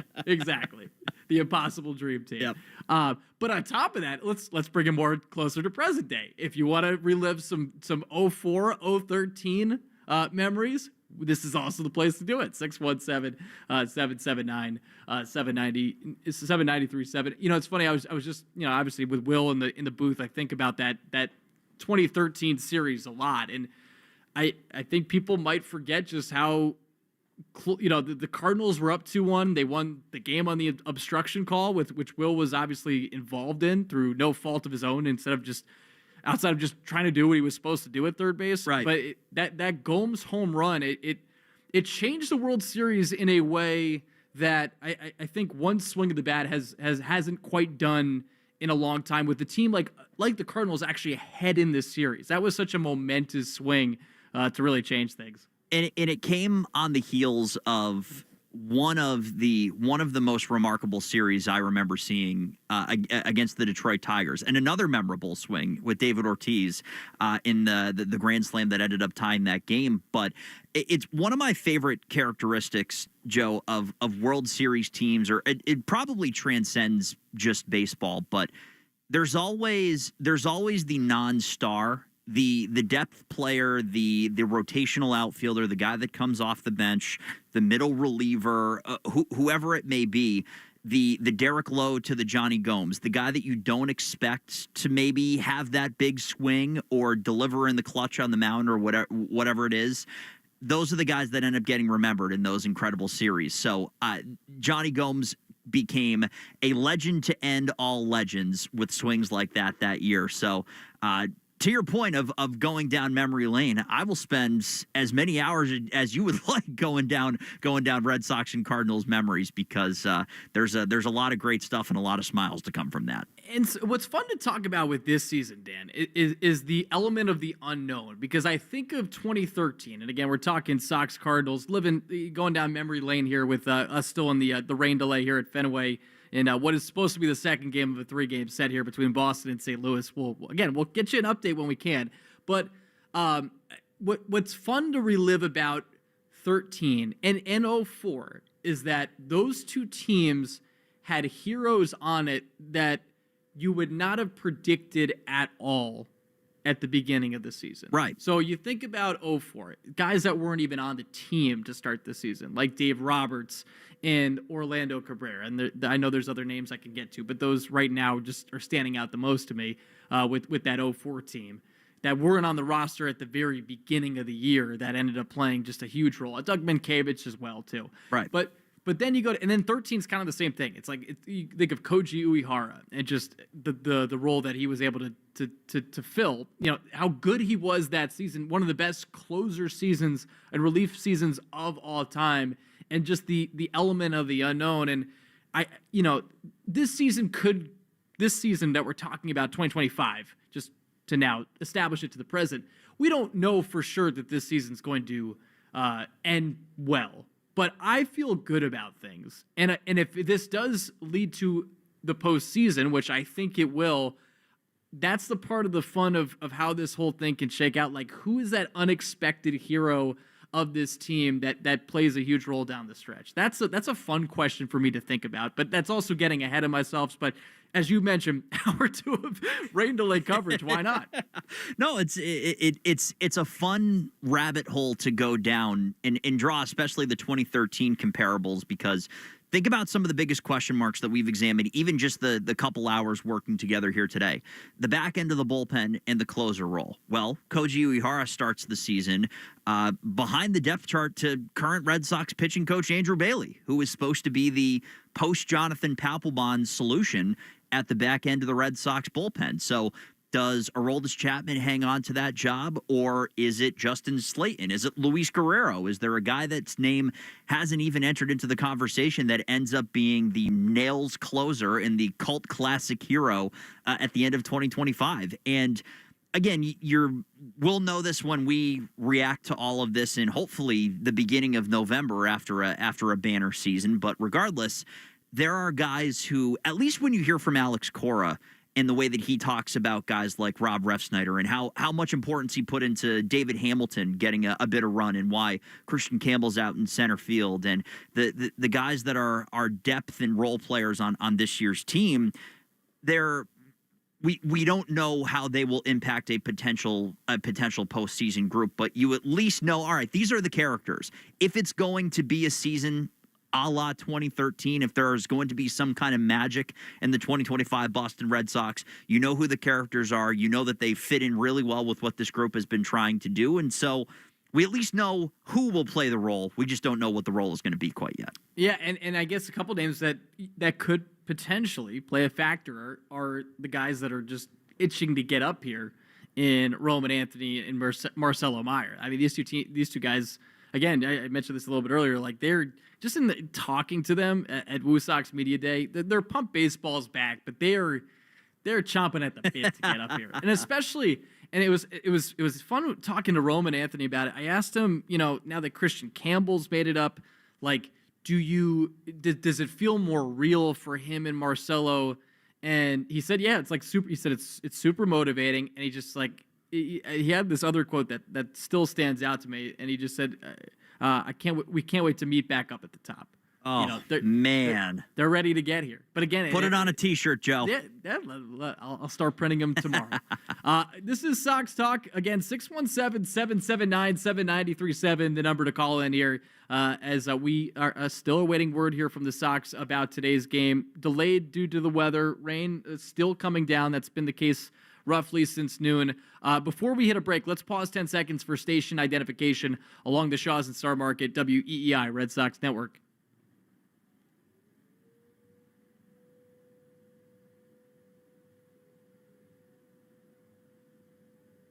From the WEEI studios, 93.7 WEEI FM and HD1, Lawrence, Boston. Always live on the free Odyssey app. Before we go to break, Dan, how if you were in Boston right now at Fenway, how would you, if this game did end up getting rained out? Sure. How would you spend a rainy Saturday?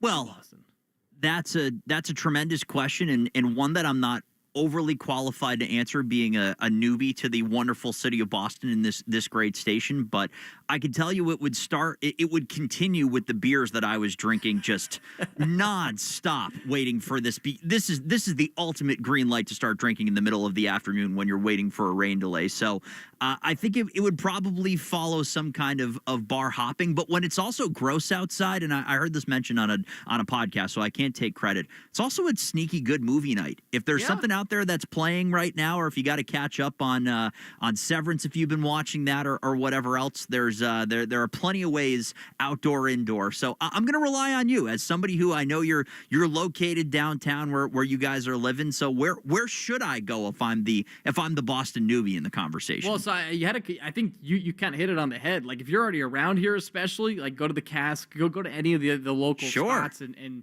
enjoy it. And if you're just trying to wait it out here at the ballpark, keep them rolling responsibly, obviously, but keep it rolling. Right. And hopefully by the time that you're done doing that, we ultimately get this game rolling. We do have to hit a break. When we come back, I promise we'll get back to baseball and talk about this team. Again, we're still waiting. Sox, Cardinals, middle match, 3-game set. We are in a rain delay. We were supposed to get this thing rolling at 4:10. Still waiting it out. Hopefully we'll get an update for you in a moment. We'll take a quick break. We'll come back with more on the Shaws and Star Market, WEEI Red Sox Network.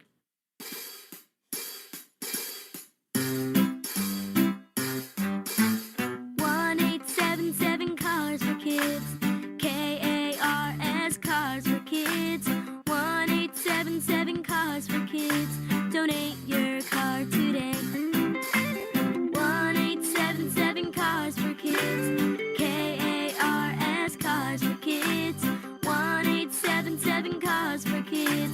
Donate your car today. Donate your car today at carsforkids.org. That's cars with a K. Your car, running or not, can be picked up as soon as the next day. You'll get a maximum tax deduction and a vacation voucher. 1-877 Cars for Kids. KARS Cars for Kids. 1-877 Cars for Kids. Donate your car today. Now accepting donations of land, homes, buildings, or any kind of real estate. This is the story of the one who, as a maintenance specialist for a historic high-rise, knows that vintage charm historically needs constant attention. Which is why, when it's time to upgrade turn-of-the-century mechanicals, they turn to Grainger. With easy access to 1 million-plus products and the scale to deliver when and where you need them. The right tools and supplies are never far away. So the one can keep that vintage building running like new. Call, click Grainger.com, or just stop by. Grainger, for the ones who get it done. Did you know your skin is the largest organ of your body? Huh? That's why you should shower with Old Spice Super Hydration Body Wash instead of plain old bar soap. Love your skin by super hydrating it with vitamin B3 and glorious notes of vanilla and shea. Did you know that my super hydrated skin is the second largest organ of my body? The first is my heart. Old Spice. Men have skin too. Old Spice Super Hydration Body Wash. 24/7 renewing moisture. With daily use. Meanwhile, at Xfinity.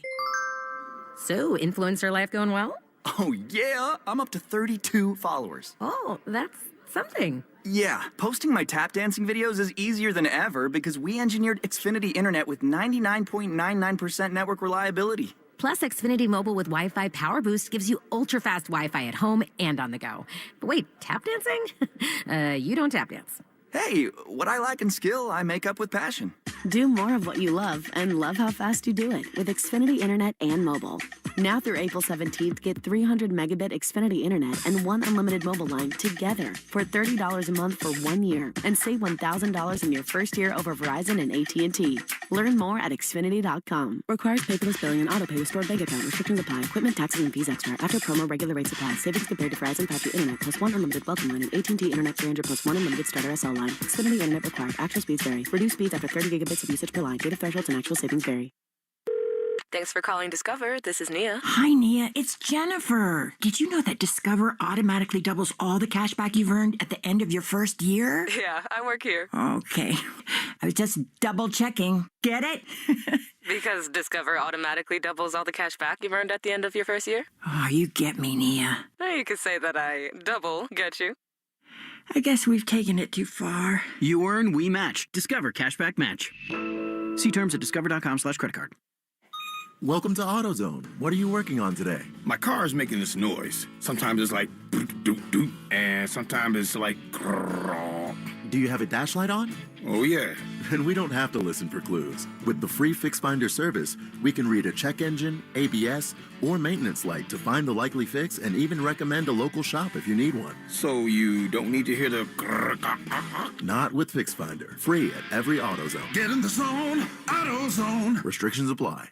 A great lawn is like a great sports team. It takes expertise and a little extra care to really stand out. That's where True Green comes in. They're the official lawn care treatment provider of the PGA Tour, so they know a thing or two about keeping grass looking like a fairway. Here's the best part. It's more affordable than you think, and they'll even match any competitor's price. Plus, True Green backs it all up with a satisfaction guarantee. Not happy? They'll come back between visits to make it right. Don't wait. Head to truegreen.com today. Let the pros do the work while you sit back and enjoy the results. Bring spring to your door with Target Circle 360. Get all you need for Easter hosting, spring get-togethers, and more with unlimited same-day delivery through Target Circle 360. From Easter basket goodies to fresh florals, getting everything the same day is easy. Open the Target app and bring the magic of the season to your door with unlimited same-day delivery through Target Circle 360. Visit target.com/circle or the Target app for more details. Subscription required. Same-day delivery is subject to terms. Applies to orders over $35. Jones and Keefe. Weekdays 10 to 2. Now back to the Shaws and Star Market WEEI Red Sox Radio Network. All right, back here in our Sox Talk coverage, we've hit roughly the 2-hour mark from when we were originally scheduled to play this game. It was scheduled for a 4:10 start, Sox Cards, second game of a 3-game set, but because of the rain that continues to come down, we have not started this game. No start time has been announced as of now, and the hope is to find somehow some way to get this in, but the tarp is on the field, the rain's still coming down, so we're still awaiting any word on what the decision is moving forward. We hope to get that to you here in a moment. Joe Weil with you, not in a moment, hopefully within the next 10 minutes at the very least, 20 minutes. We'll get it to you whenever it comes.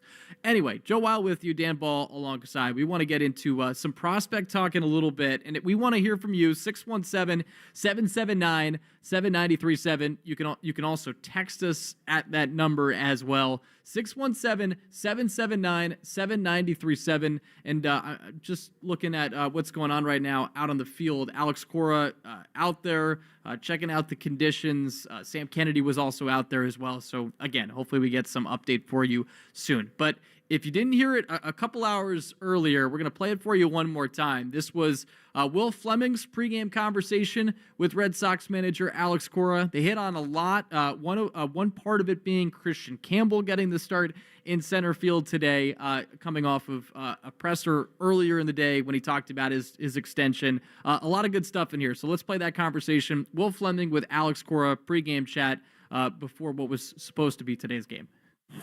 With the manager, Alex Cora, Game 2 against the Cardinals. Look like you're ready to go to the North Pole. You got the stocking cap on, the gloves, and a heavy coat. What happened to the weather yesterday? I don't know, but we know that in October we don't complain about the weather here, so let's not complain about it in April. Looking back to yesterday, it was just one of those days, Alex. And we talked about it before the game. Your offense jumps on them early, and Fenway gets to come alive in a way that, frankly, for the last few years, it's not been able to do as much. How'd that feel right away? No, it was a good one. I think Trevor put a great swing. Obviously, the big boys got on base, but that's a good sign when everybody's contributing. The line is moving. You get to the bullpen early. It sets you up for a productive weekend, against their pitching staff. Today, we have to grind out the first few innings. Hopefully, we can get into the bullpen and have fun again. You've talked a lot about how you're, in a lot of ways, I mean, Trevor's been around, but he's been hurt, and you're still kind of getting to know him.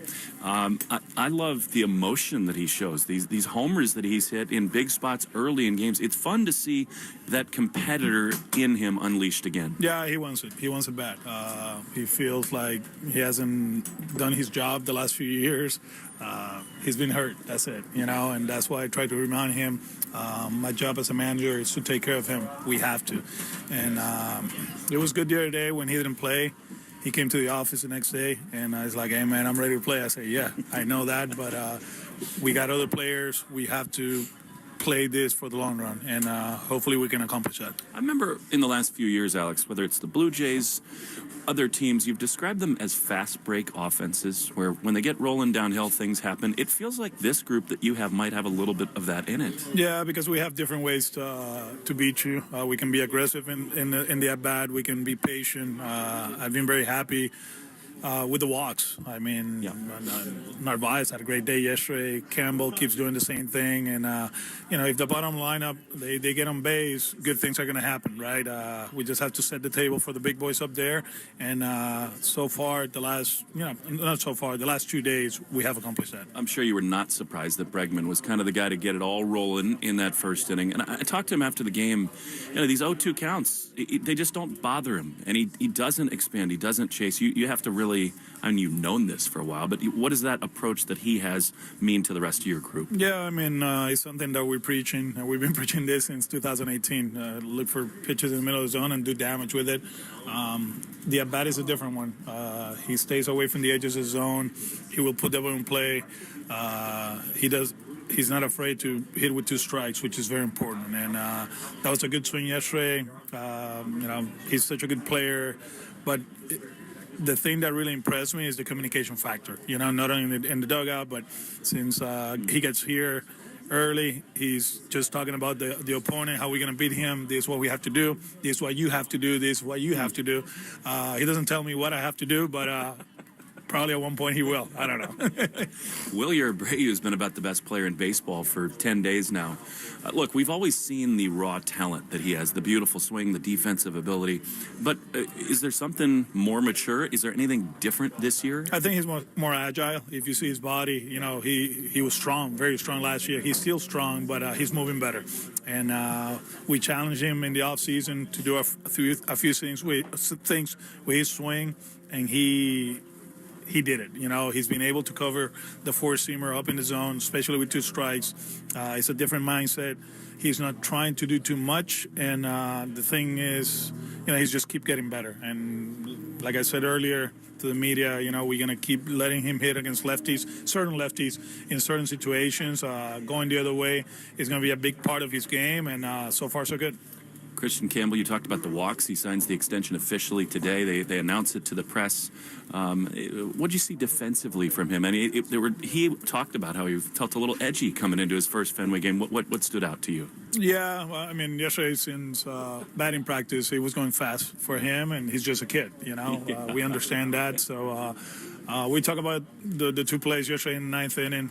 One, you had the best defender in right field, let him catch it, and the other one, you don't have to rush for the little play. Just get the one out, and if Trevor turns it, he turns it. You have to play with the score. So it was a good learning lesson for him, and now he's playing center field today. How about that? I mean, what about his athleticism that can play anywhere? Yeah, we were talking about it, me and Ramon and Huddy, and first of all, watching JD play left field yesterday, wow. Yeah, that's impressive. It seems like he's he feels so comfortable in left field here. That throw to second base, he almost got Newtbar. The ball down the line, he got it. The decision making is on point. So why move into center when we got that guy in left field and he can hold doubles into singles and he can throw people out of second base too. With Campbell, he played center field last year, more than 20 games. He feels very comfortable. We talked to him about it yesterday and he was like, yeah, I like center field. So I got back on like what I'm trying to accomplish here, playing him in left field. Let's keep it simple, be an athlete out there, and get Hammy in the lineup too, which is very important. Do you have any big picture concerns with Walker? I mean, that's two that he's admitted he just did not have his A+ stuff. What's going on there? No, it's just 2 games, and it's going to happen, right? Yesterday, we had the lead. They put some good swings on it. They got a good lineup, too, over there. They're lefties. They feel very comfortable here at Fenway. They did it 2 years ago, and yesterday wasn't a good game for them. How about Carlos Narvaez? I mean, the at-bats have been great. The defense has been great. Is he jumping off the page for you a little bit? No, I mean, we knew it. He had a great offseason. He played well in Venezuela. He's a good hitter. He can shoot the ball the other way and occasional power. What I love is the at-bats. He takes his walks. He doesn't strike out, which is very important for us. And lastly, the Wally mask for the home run celebration. What do you got? You know what? I'm going to stay away from that one. We appreciate it. Stay warm today. Good luck. Thank you, Will. Station there between Will Fleming and Alex Cora. And let's now send it up to the radio booth with Will Fleming, who has an official update for us. Hey, Joe. How are you doing? Thanks for carrying the load for these couple hours. Let's just say nothing is exactly official as of right now, but we've been around this game, and now they do make it official. This game has been postponed, and there will be a doubleheader tomorrow beginning at 1:35, and we'll stick with Sunday Night Baseball at 7:10 p.m. So this was one that I think was a real challenge for the Red Sox, the Cardinals, and Major League Baseball, and a lot of factors go into it. The fact that they're here only one time is a huge issue. I think if this were the Orioles or the Blue Jays or, frankly, a lot of other teams that the Red Sox would even go to their visiting ballpark, this decision might have been made earlier today. But there were a lot of reasons to want to get this ball game in here today. But as it is, on a day that tomorrow, it does not look all that great weather-wise either. They're going to schedule a split day-night doubleheader, 1:35 and 7:10. We still don't have any announcements on who will pitch. I would imagine that the Red Sox will stick with Fitz and Newcomb, but you never do know given the moving parts in a Major League Baseball schedule. So really, again, to all of our listeners and fans, thanks for hanging with us. This was not some ruse that we thought was wrong all along. It felt like there was an opportunity to get a game in today. The weather just got worse. And when you play a game outside in the summertime and early spring, especially here in New England without a roof over your head, unfortunately, this kind of thing can happen, and it has today. We were hoping that the front coming from Worcester and Springfield would lighten up and maybe break up getting closer to the ocean, because frankly, for a lot of the delay today, the rain was not very heavy, but it got heavy again, and after 3, 4, 5 meetings during the day between the ball clubs and Major League Baseball, it just did not seem possible to get this thing in here today. There's still a ton more rain behind us to the west. And actually, if there weren't, I think we